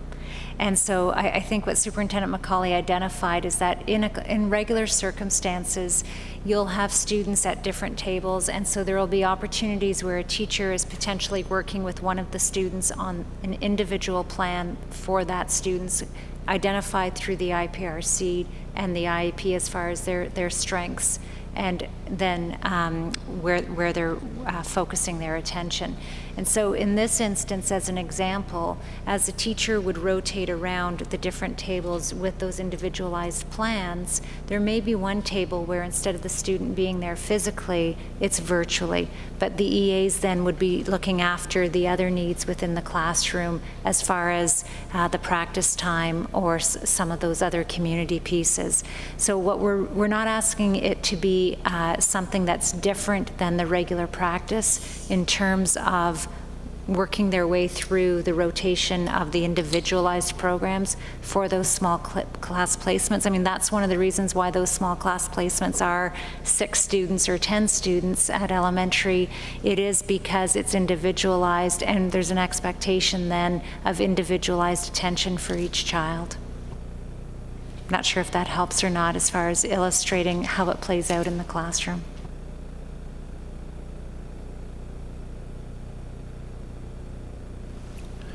Trustee Edwards and Trustee Barrett. Thank you, Chair Brainy, through you. I have a couple of questions, and one is around, again, as far as if a parent has chosen to go in school for their learning for their child, but decides to wait for the 2 weeks just to see how things pan out and doesn't attend at all, is that spot still reserved in school, or are they going to be assuming that the person is being enrolled, or how is that going to be checked out that that student is going to attend somewhere? That's the first question. Thank you, through you, Chair. So every September we do go through a protocol in terms of students who aren't arriving to the class. And so phone calls are made and confirmation is done in terms of attendance expectation. We do have an obligation to take students off our rolls or if they're not there after a certain period of days. And in some instances, you know, we take it further if there's an understanding that they're not enrolled in any school. So we would be making the contact through the school to see what the intentions of the family are during this staggered period. I know that some schools are already making those phone calls, even though we're not through our 4 days of the staggered entry. So that is the typical protocol in September. Thank you. And it's around this, my other question is around the support staff that are going to be hired, because mentioned around a sort of qualifications. I was just wondering, who are we expecting to hire? What are the qualifications or the base qualifications for that individual? And then the second thing is sort of the protocols around how that person operates, because if they're brought in to look after somebody who is sick, and then there's still some time in the day, are they going to go back into the classroom from that perspective? And they're also responsible for the whole school. So if they're doing all these shifts, the potential of their contacts are much higher. Associate Director Kisco, do you want to lead the way on that one, please? Sure, and through you, Mr. Chair, with respect to the question of would they be assigned to if they were assigned to a room where they were actually addressing or helping to supervise a child that was sick, or a staff member for that matter, what would happen is no, they wouldn't be assigned to a classroom after that. There is going to be, obviously, a requirement for the individual to look after themselves. Every room is outfitted with a COVID kit, and in that COVID kit are instructions in terms of what that supervisor would be required to put on, including with respect to the PPE. And the time they, again, if it depends on the immediacy of a parent pickup when they are called, that can often take some time.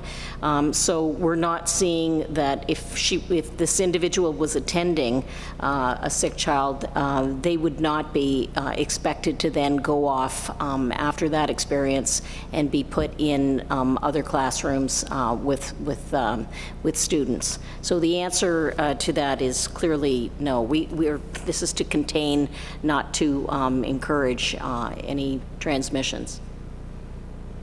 In terms of your other question, through you, Chair, the qualifications question, we were talking about someone very similar to the lunchtime supervisor in terms of qualifications, and understanding that it's more of an extended period of time, so we could potentially attract a larger pool of applicants.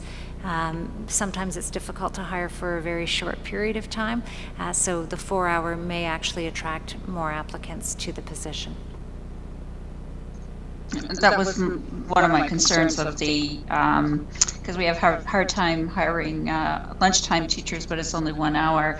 The last question I think I have is around the response team, academic response team going in, and I'm just wondering, you somewhat touched on it, Acting Director Marsh, but as far as if a person knows that they've tested positive, a student has tested positive, and it's before the 5 days missing, are we able to initiate that response team sooner than the 5 days?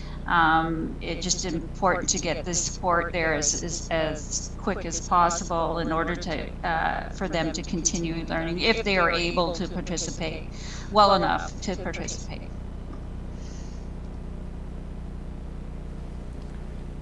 Thank you, and through you, Chair, and Trustee Edwards, absolutely. So if we know that a child is going to be self-isolating, let's just say for 14 days, we can initiate this service and this program to ensure that the child is being serviced during that time period that they're away from the classroom. So we wouldn't necessarily need to wait for 5 consecutive days to pass. If we know that the child is going to be away for an extended time, we would initiate the program. And I'm sorry, I have one more question around communication.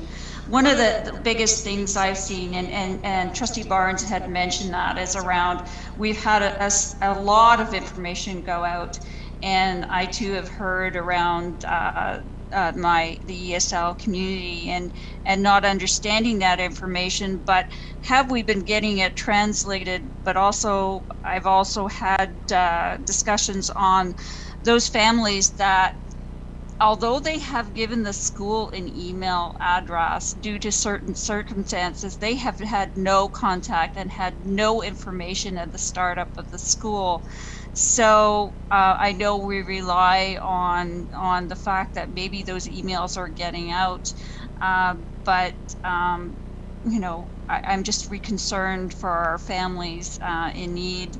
And students at risk, that they actually had access to that, and then those that are English isn't their first language, the translation of that information so that they can understand that information, especially around protocols and things that are coming up.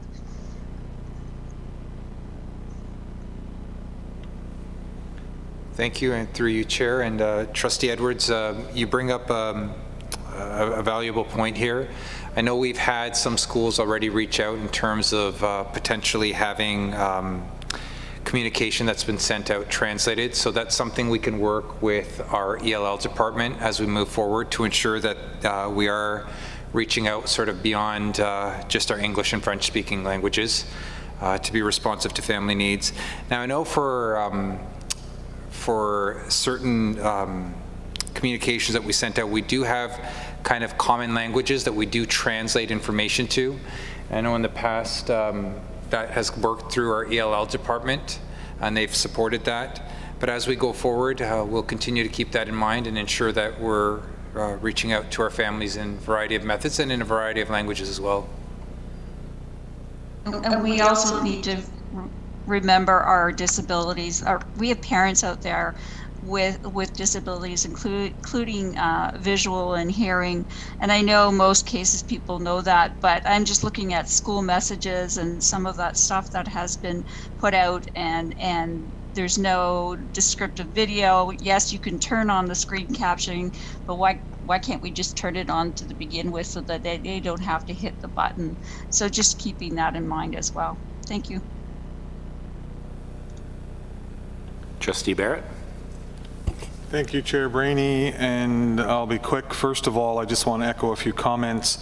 Certainly, I recognize there's lots of gaps in what we're being able to do. I recognize that in being able to transition to the first day of school and the constant state of flux that we're in. Industry and hospitals have been dealing with this since March the 6th, and I can tell you that the changes will not cease today. They'll continue tomorrow, they'll continue in 30 days and 60 days and 90 days, and unfortunately we're going to have to invent process as we go along as you deal with different circumstances. I have been I recognize there's gaps, and we all get emails that there's gaps, but I also just want to take a moment to be able to recognize that I have been astounded at the responsiveness of staff and being able to deal with issues. I mean, I had a call on Monday night, or an email on Monday night, and was able to get a hold of two superintendents, one that is so green in his job, but was able to get a hold of the principal and have it resolved literally within 30 minutes on a holiday Monday. That is incredible. I didn't really expect a response, nor did the parent, and I had circumstances today, again, in emails and being able to help people access software. It's incredible, but I recognize there's still gaps. I'm not suggesting that everything's perfect, because it's not, and it won't be perfect, and I can guarantee you it won't. But I know that we will get through it, as industry has gotten through it, as hospitals have gotten through it, and we'll continue to be able to work through it. I have lots of comments about the motion that's got to come forward, but I do have two practical questions. First of all, and I know Christine and I were talking about this before the start of the meeting, is what's happened to the federal money that our Prime Minister put forward? Where does that come into the calculations of the dollars? Thank you, and I neglected to highlight that specifically, which I should have done, and I'm going to turn it over to the Associate Director Kisco to highlight that. It was included in our calculations, and I apologize. I just want to make sure that the money got delivered, so sorry. Yes, and through you, the dates of when we received all of the various allocations are noted in the in your package in the report. And of course, the last allocation, the August 26th allocation, was the supplementary allocations we received due to the federal funding. The ministry has held back, as they've indicated, about $50 million because they continue to supply, and we are hopeful that they continue to work through this process with us. That is the PPE, so we order through MGCS, and they're providing the PPE without charging it back to the boards, which is great news. So the fact that they've lopped off a certain portion of that allocation to continue to support us through that process or for that PPE is I think all of the finance officials were relieved that we didn't have to just do a money exchange around that. But it is noted as the August 26th allocations. Okay, thank you for that. I'm pleased with that. I just hope the government's doing a robust RFP on their PPE. Because I have stories to tell on that one. The other question I have, my last question, Mr. Chair, is the hiring of 35 ECEs. That would, to me, indicate that there's 35 additional classrooms, because we typically would hire one ECE in partnership with a teacher. I know that there's been many JK and SK classes that have collapsed. So I'm surprised that we have a need for 35 new ECEs when I know that there's significant number of enrollment that has decreased, or the number of classes that have been folded because of people, families opting out. So that would indicate to me we must have 70 extra classes or something. So I'm not getting the math. And I can see he's smiling, so I'm assuming it's going there. Because I asked him the same question. Yeah. Thank you, and through you, Chair. So we did add an additional 32 classes to the system, kindergarten classes. But another thing that we did do is that in certain circumstances, we have under 16 classes where there's strictly a teacher and not an ECE. So in some schools, we've expanded it by just adding an ECE to increase the numbers of that class beyond 16. So that's where the additional numbers of ECEs come in. Okay, I'm still not getting the math, but I don't want to dwell on it, because I know there's many schools in Oshawa that have collapsed classes. So, you know, the number of collapsed classes, well, you've created 32 classes, and again, I don't want to get into math because I don't want to. So, but if I may, just I guess another piece of information here, Trustee Barrett, is that not that I'm against hiring ECEs or having additional enrollment. when you look at our overall class average for kindergarten, like usually on a typical year, if I should use the word typical, we're at about 26. We're at 21.79. So we have more kindergarten classrooms across the system in person just to make sure that we've decreased the numbers, so they're smaller.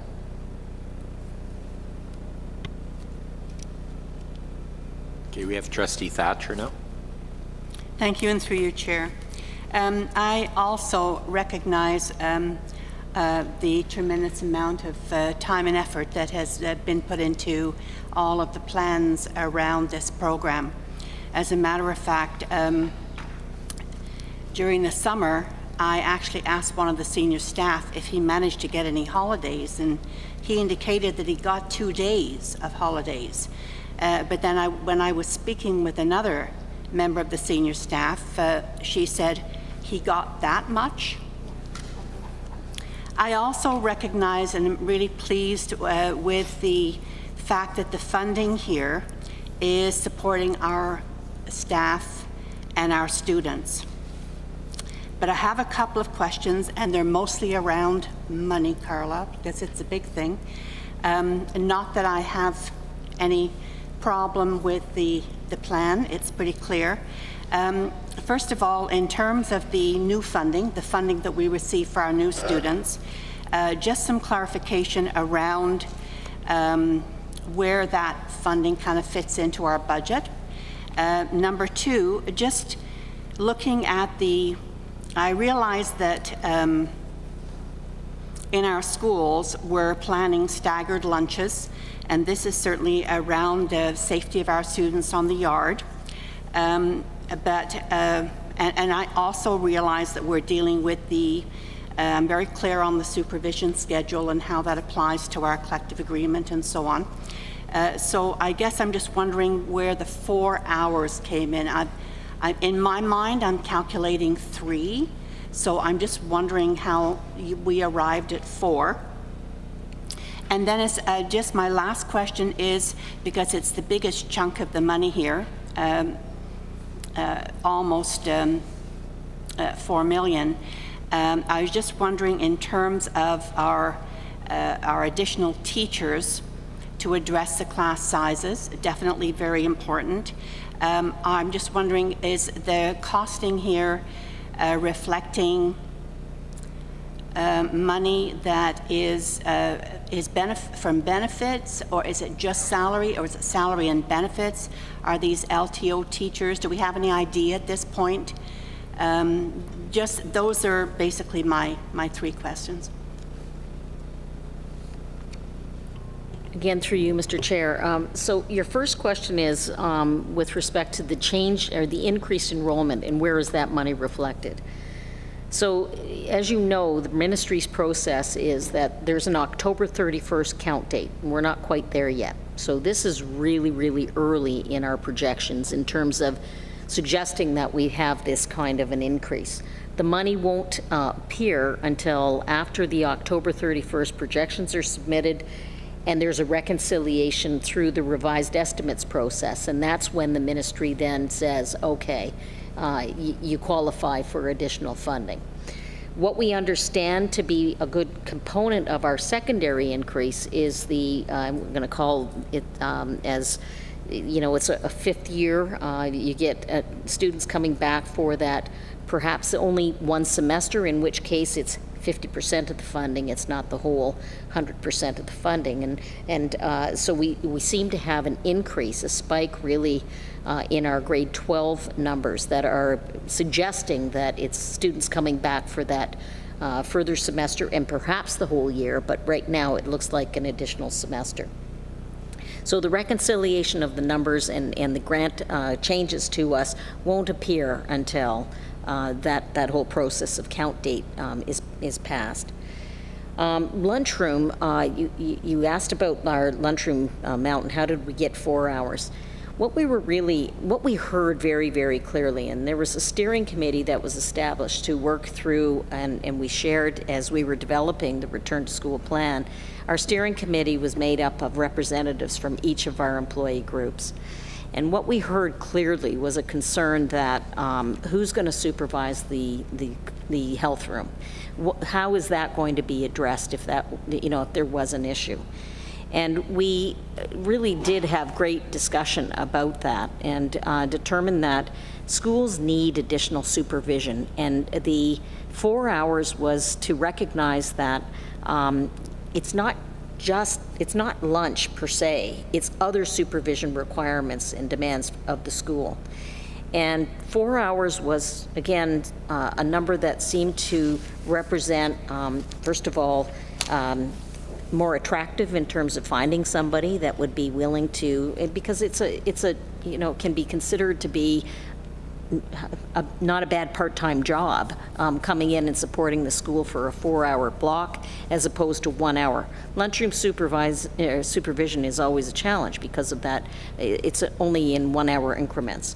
So what we've done is we've done two things. We're looking at 2 hours as being the lunchroom supervision amount, but the 4-hour block was to help schools address a greater amount of supervision and really to help with the supervision of the health room as well. I want to turn your attention to page 7 of the report, where I think what you may not have identified or noticed initially was that under school reopening emerging issues, there was an additional $1.5 million added for lunchroom supervision, in addition to our budget for lunchroom supervision. So that was a supplementary amount we're also recognizing needs to go in there for more supervisors, as well as potentially an extended day for those supervisors. And again, principals having that ability to put someone in for a longer period. Your last question in terms of the average that's been used, our average salaries are really the average, including benefits, recognizing, you know, basically the components of compensation to an employee group, and that is built into the average. So the average right now is at an LTO rate that's built in for teachers, which includes their benefit component as well. LTO teachers receive benefits immediately? After a certain number of days, yes. 90 days? I'd have to look that up in terms of the agreement, because it changes, you know, again, I would have to look that up. That, Carla, sorry. Yeah. That reflects then salary? It's the full compensation for that employee on average. Okay, again. Thank you.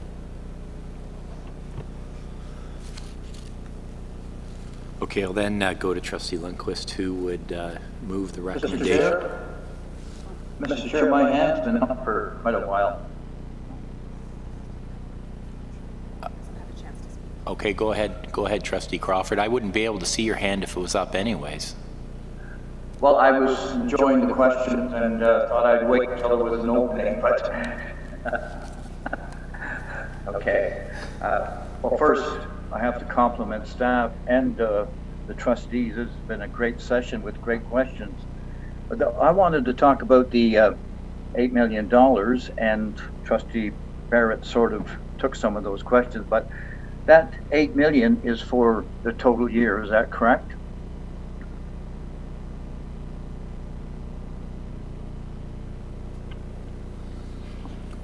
Through you, Chair Brainy, Trustee Crawford, this is what staff have put together for the entire year.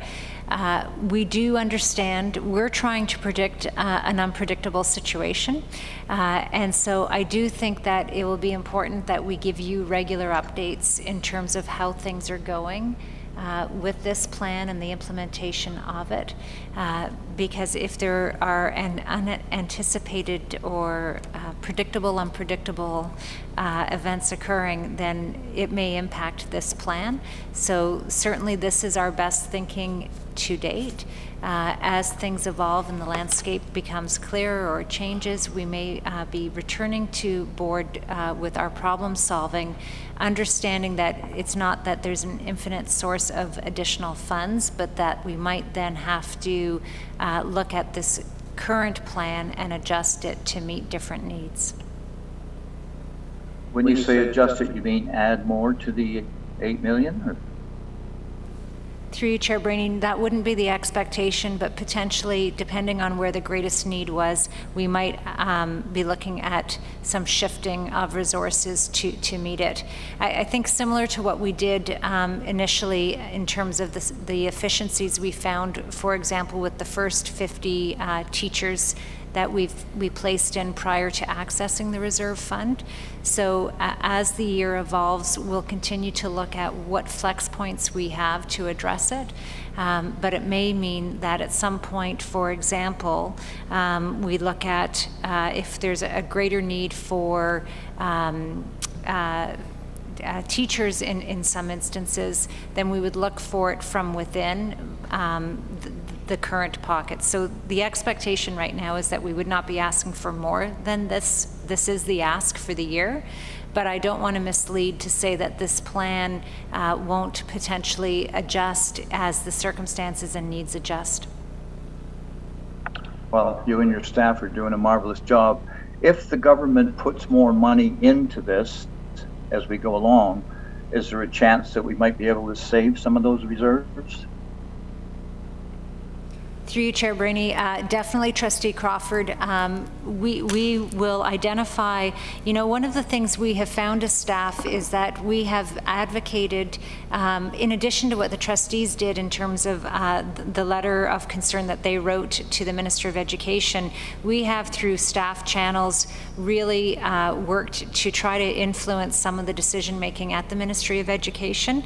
And so, for example, I think we have taken the long view of what the needs of students through the course of the year. So for example, the pandemic academic support, I don't see reference to that in the ministry document. So there's an expectation, for example, that students wouldn't be attending as regularly as they would normally because of potential symptoms. But nowhere is there any reference in terms of how do we explicitly support those students when they're at home for 15 days or 14 days in isolation. So we will continue to advocate for further funds from the staff point of view. Most definitely. There's when we're thinking about students, it's a very holistic approach, and so we think that we would benefit from additional support in that regard in looking at the whole picture. Thank you. And just another compliment. The staff is reacting to the individual problems that the trustees are getting in a terrific manner within 24 hours. So. Thank you, Trustee Crawford. I'll then turn it over to Trustee Lundquist, who'd like to move the recommendation. I'd like to move that the board authorize access of up to $8.13 million from reserves to be used as may be deemed necessary and appropriate by the Director of Education to fund the reserve fund mitigation plan. Thank you. Someone second. Trustee Noble, and all in favor? We could have debate if you'd like. Sure. Okay, sure. Go ahead. Yeah. Yeah, because if you bear with me, I have a little bit of a soapbox. And Chris, give me the look when you want me to shut up, okay? But the floor is yours. Okay, I appreciate that. I've been involved in public education since my oldest daughter turned 4 in 1990 and went on my first student council or parent council, and been involved ever since then. So this is like marks 30 years. And I've been around a long time, and I can remember, and some of you will remember, some of you will be too young, the Minister of Education, Dave Snoblin, who said we have to create a crisis in education in order to be able to change it. I'm not suggesting this government created the crisis of COVID, but they are certainly utilizing this crisis in order to be able to change the face of public education. And the lack of support and the lack of integrity that is being shown is a concern to me. If you add up the dollars, and I appreciate this, Carla, they have given us an additional 1.4% to manage this crisis. 1.4%. That is absolutely ludicrous with us facing the biggest pandemic, global pandemic we've ever faced, and they've given us 1.4%. So there's part of me in here that, to quote Charles Dickens, it's the best of times and the worst of times. Best of times in the sense that we have the ability and have managed prudently in order to be able to have reserves. But it's the worst of times because the government is absolutely playing into the pocket of being able to create this crisis that we are required to be able to utilize reserves in order to be able to handle the criteria of this crisis that we're having. I mean, my concern is that, and I listened to him speak when the unions quite rightfully asked for a Labour Board ruling on whether or not the plans of the government is truly protecting them. And they have every right to be able to do that, and they have filed a concern with the Labour Board, and it will be held at some point. But that wasn't the real issue for me, because I believe that's a right. What I was concerned about is the Premier's response to that. And he said he couldn't understand why the bargaining units weren't playing ball, and he listed all the dollars he gave, 1.4%. But as part of that, he also said, and I have released the reserves. Like somehow he has released the hounds or something in order to be able to catch the fox as it runs through a field. Like, this is absolute nonsense. We have created a belief in our public that somehow we are sitting on a pot of gold at the end of the rainbow that's going to solve all the problems. So we can spend 1%. We have a plan that spends 1%. And what we are doing is being able to actually mortgage the future of additional responsibilities. If we didn't have those reserves previously, we would not have a Chromebook program in this board, which has actually given us the opportunity to be able to manage much better than others. Like, we're not medical experts. There's no doubt, but neither are we crystal ball polishers who can breathe on glass and hope that everything's going to go away. Part of me wants to say this is absolutely ridiculous. We should not be doing this because we are playing into the hands of the government that has stuck their head in the sand like an ostrich and are hoping that this goes away because we can utilize our reserves. We are absolving them of their responsibility. No other government in the world is only dedicating 1.4% increase in order to protect the most valuable part of our resources. So part of me wants to scream out and say, no, we shouldn't pass this because this absolves them of their responsibility. And of course, the other side of me says, I want to do everything that I can to be responsive to the change, responsive to the crisis, and responsive in order to be able to make sure that we indeed are protecting our most valuable resource, our kids, and to be able to make sure that we are keeping all of our employees, whether they're in the classroom, outside of the classroom, virtually or not, being able to protect our children. But man, this really irks me. 1.4%. 1.4%. This is not adequate to deal with the crisis.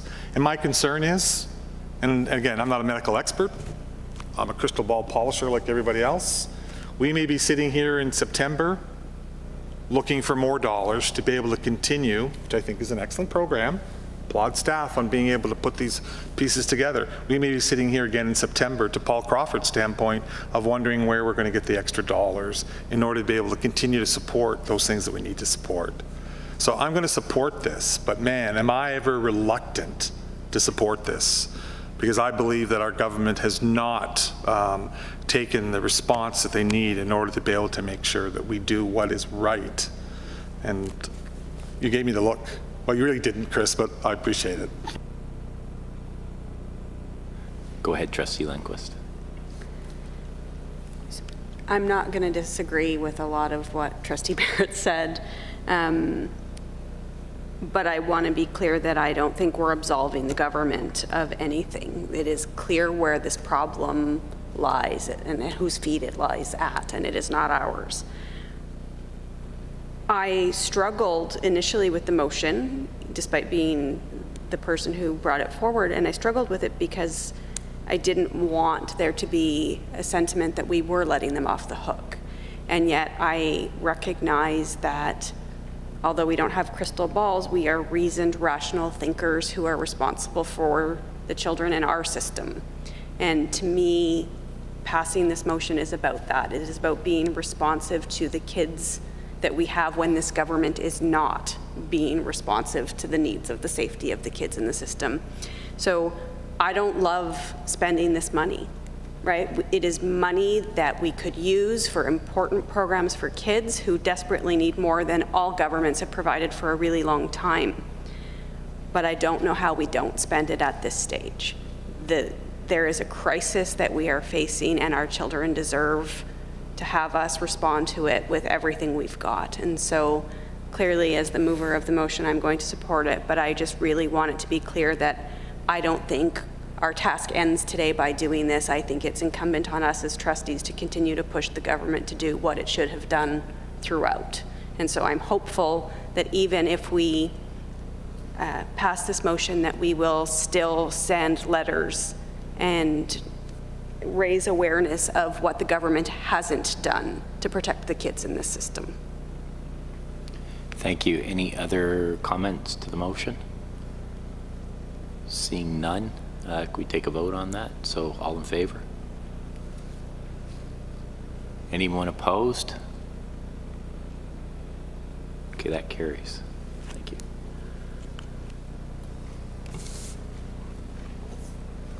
We move on to item 4B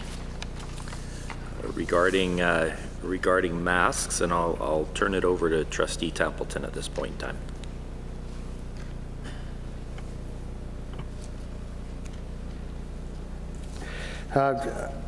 Thank you, Chair Brainy.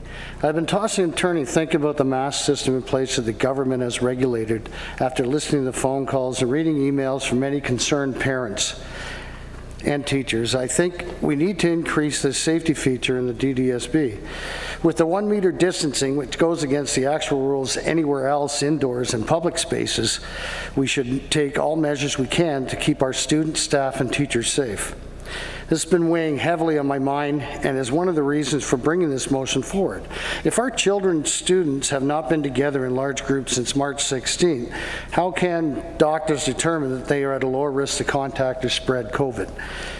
That part I still don't, I can't grasp that one. Furthermore, when Dr. Robert Kyle answered questions to the board and made a recommendation for students from JK to grade 3 to not wear masks, he also followed up his recommendation with, and I quote him, "At this point in time, I wouldn't make that recommendation. I think that I'm in no position to second guess the policy decision by the Minister of Education." Me, that put doubt in my mind because he didn't give a clear, I think he gave one clear answer, and he still followed up with the same quote.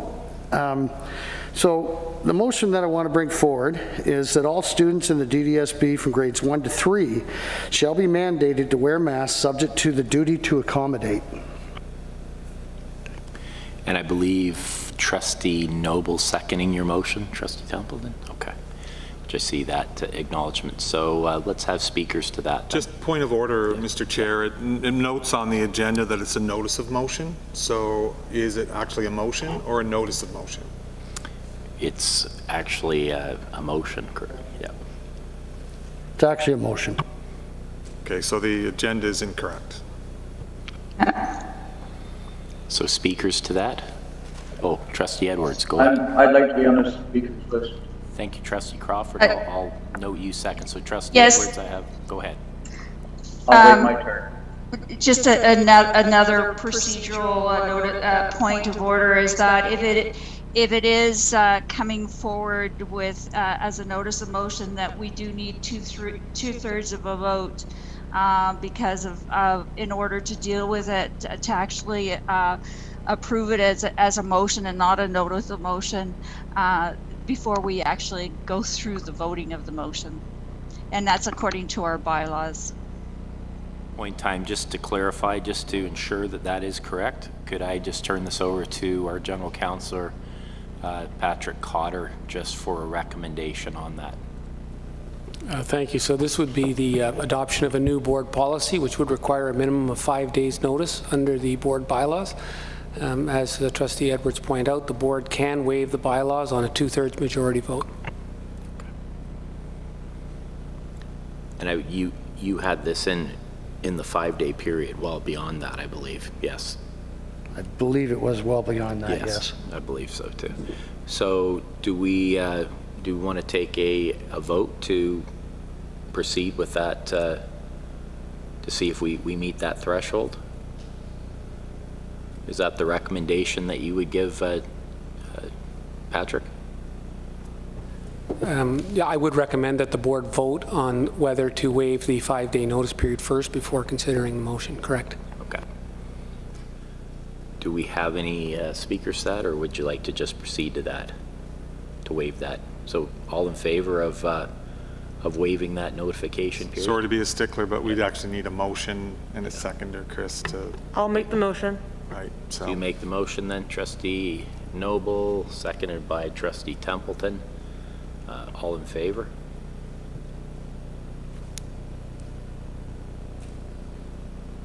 And who's opposed? I can't see on anybody opposed online there. Okay, so that carries then. Okay. All right. So let's move forward with the move by yourself, Trustee Templeton, second by yourself, Trustee Noble. Let's have discussion to the motion. Anybody'd like to speak to it? Go ahead, Trustee Barrett. Yeah. Thank you, Chair Brainy. I think that we have received information. I believe that we have been given instructions. I believe that it's quite clear that the board does not have the authority to be able to go forward with a policy that is beyond the scope and responsibility that's been mandated. And although I don't disagree with Trustee Templeton's concerns, I think that to me it's quite clear that we don't have the authority to be able to do this, and so I won't be supporting this. I still, again, I support the sentiment. I would say that we should continue to be able to go forward with the mandate as that we had already gone forward with, without having to look it up, which is about creating a culture encouraging that to occur. But I believe it steps outside of our jurisdiction, and therefore I won't be supporting this. Thank you. Trustee Lundquist and Trustee Noble. Thank you. So I agree that there is a question about whether we have jurisdiction, but I am actually going to dispute something, which is that Dr. Kyle said we couldn't do this, and I'm going to explain why. So in response to a question from Trustee Noble, this is verbatim what Dr. Kyle said. All I can say is in terms of masking, there is a downside of masking, particularly in younger kids. I take it that was taken into account both when the Ministry of Education made their policy decision, and totally get that if you disagree with that and you think the risk is too great, that given the circumstance in the classroom, better to err on the side of caution than not. I'm in no position to disagree with you. I think that you're going to have to land on acceptable risk. Since the time that Dr. Kyle was here, we have an increase in COVID cases. In fact, the highest number of cases we've had in many, many weeks, 31 now in Durham, 1 hospitalized. It's clear that we are in a fluid situation that's going to require re-examination of protocols and decision-making. So I agree that the jurisdictional question is concerning, and I am wondering about possibly writing to Dr. Kyle with a proposal to indicate what the motion is and how the board has adapted to the current situation, to see if there has been perhaps a change in understanding from what he had responded to in terms of Trustee Thatcher's direct question.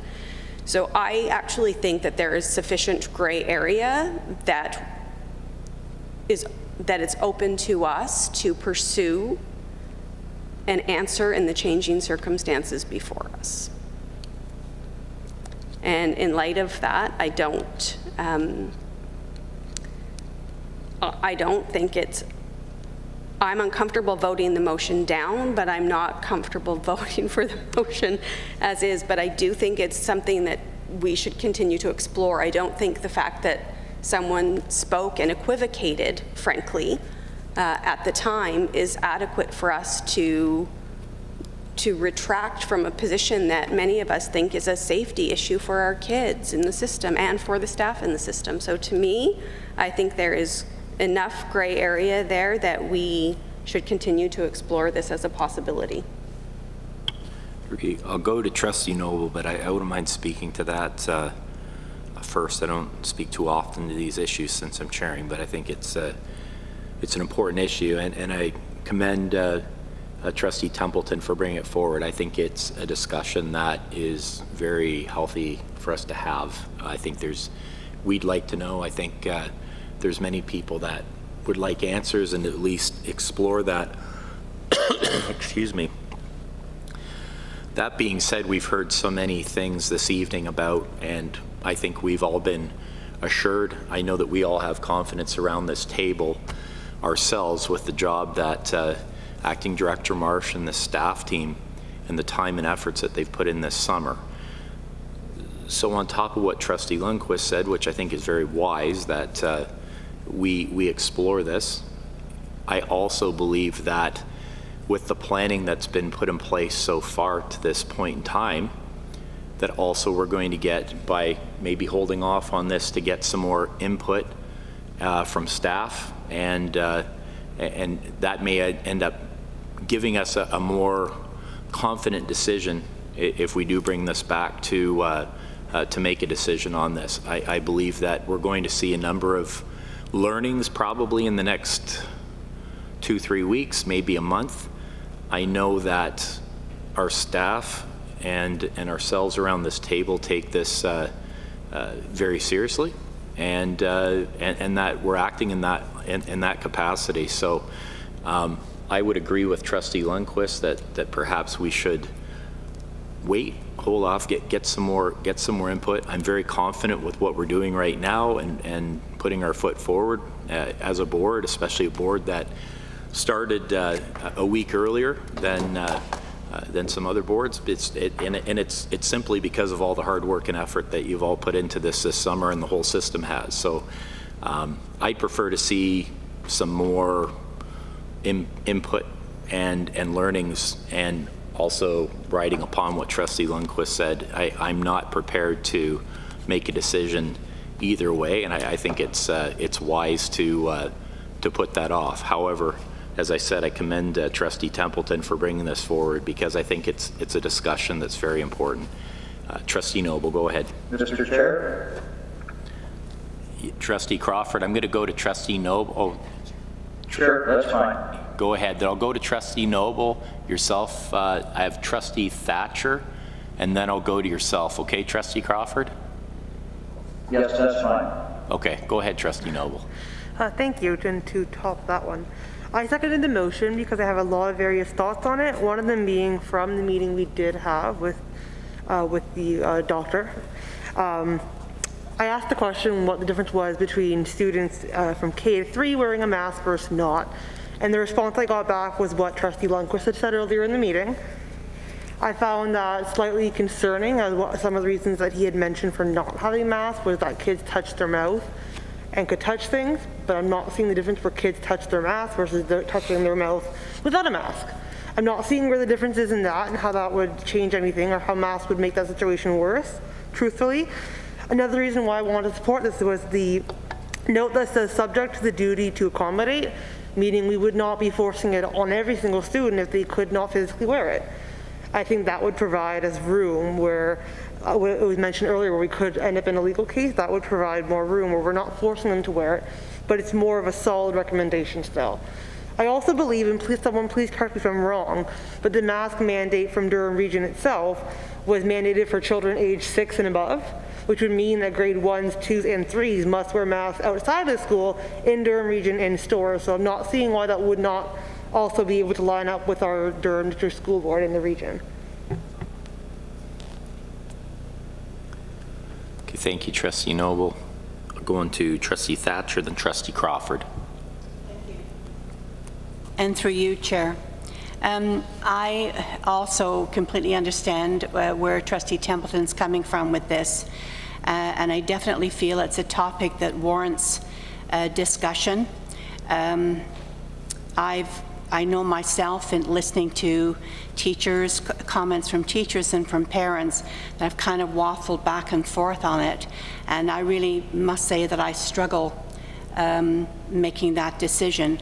I also would really like to get some feedback on how challenging this will be for our teachers to impose a mandate at school level for our little people to wear a mask. I mean, they do have to wear masks in the public when they go into grocery stores and so on. But I don't think it's for the length of time that they would be expecting to wear it in school. I know that our staff are strongly encouraging it, and I believe a lot of parents are being very responsible. I just would like to, I'm a little concerned about the length of time during the school day. So for what it's worth, those are my comments. Thank you. Thank you, Trustee Thatcher. Trustee Crawford. Thank you, Mr. Chair. We did have some debate about this, and we did develop a motion that I thought we had passed. Is it that we're changing that, or we're starting over?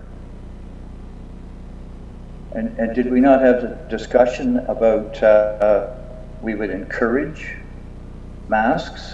And also there was some wording that came out of the region as to when masks would not have to be worn by the younger group, which I think I sent out to everybody, which seemed to be pretty good wording. It covered that part of it that says accommodating. So what is the status of our original motion? This would be in addition to the original motion, Trustee Crawford. Well, does it change? What was the wording of our original motion? I can't remember. If someone could help me out, that would probably... The DDSB create a program that encourages mask use for all students subject to the duty to accommodate. Section 4. Well, I would say and is there something, was there something wrong with that twice tonight we've introduced motions that have to do with motions that have already been passed, which is not necessarily the right thing to do. May I suggest this, that maybe we could postpone this to the September 21st board meeting, and maybe get some additional information between now and then? Like, I would say encourage the use of masks and accommodate the people who don't want to use them. But one of the things that we argued that we have to keep in mind, and it was part of that letter from the lawyer too, which went back and forth, by the way, we are responsible for the safety of students and staff. And if we feel that wearing masks is safer than not wearing masks, then that's what we have to judge ourselves on. And if we shouldn't be afraid to argue with the government a little bit on this one.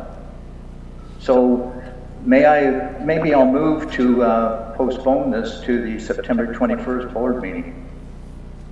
Okay, thank you, Trustee Crawford, for your feedback on that. So that'd be up to Trustee Templeton. Would you be willing to defer this until that September 21st? I'd be comfortable with that, yes. Okay. Well, with all, again, point of order, it's not up to Trustee Templeton. It's really, he's made a It's not a friendly amendment. Sorry, Chris. Thanks, Paul. You always help me out there. Just gonna go. You got to second it to move to postpone. Okay, so. You could say if there's no objection. Well, the good news is Trustee Templeton said that he's okay with that.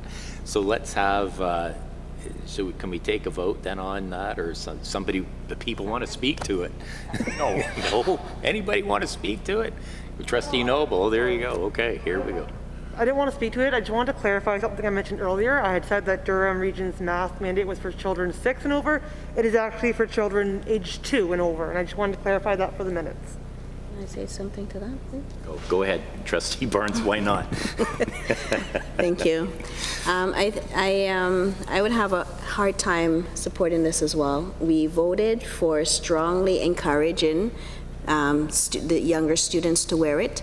In Durham Region... Sorry, I'm going to raise another point of order. We're really talking about the motion. I guess I'm the one that should be raising it. I put forth a motion to postpone. Can we deal with that, please? Yeah. But I will promise you'll have your chance on the 21st of September if we pass it. I think we can just take, there's a motion to defer. I will second that motion in order to be able to bring it to a vote, and then you can just take the vote. Oh, Chris, thank you, Trustee Barrett, for seconding. Just trying to help. I appreciate it. So that's seconded. Anybody wanted any speakers to that? Trustee Morton, is your? Thank you. I just want to say that everybody here, including our principals, our teachers, our parents, we're all agreed that our primary focus has to be safety. To the motion, I'm going to call another point of order. You got to speak to the motion. I can't particularly say Trustee Barnes can, and then let you do it. So point of order. You know what? Maybe I should just rule and just say, let's take a vote. Yes. Oh, you want to speak to it now? Okay. In speaking to the motion. Oh, and if we don't I think we're overtrained. And if we don't do it in the next 5 minutes, we're going to have to take a motion to extend past 10 o'clock. So if someone wants to help out there, go for it. Go ahead, Trustee Lundquist.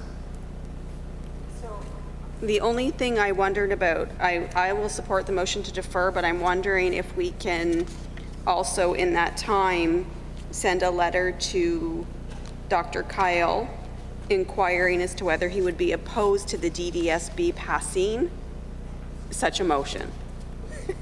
So I don't know if it's part of that or if it's separate. I don't believe it's separate. I believe that's actually part of the deferral in the period in the interim. So I'm not speaking to the question at all, really just procedurally. And I don't know the answer to that at all.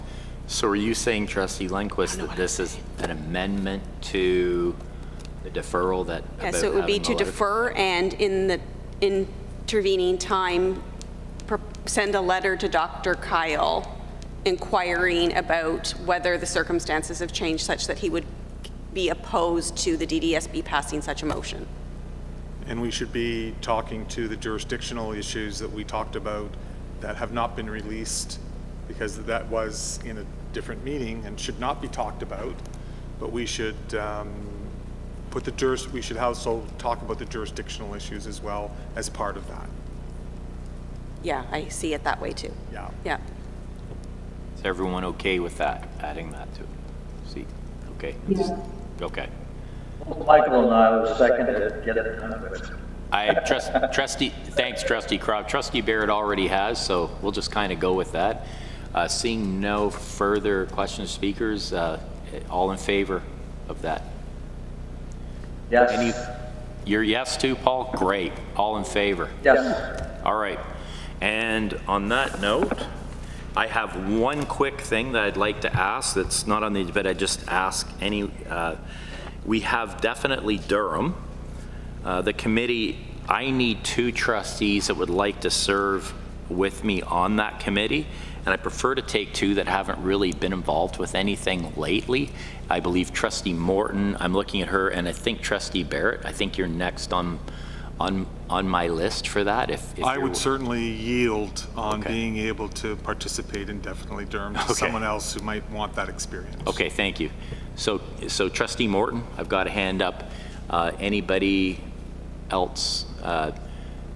Have you been on, who hasn't been on anything recently? Just Trustee Noble? Good. Is that, yeah. I believe, actually, Trustee Forbes was just on a committee, actually, that we were on, and same with Trustee Edwards has been on a couple too. So why don't we go with Trustee Morton?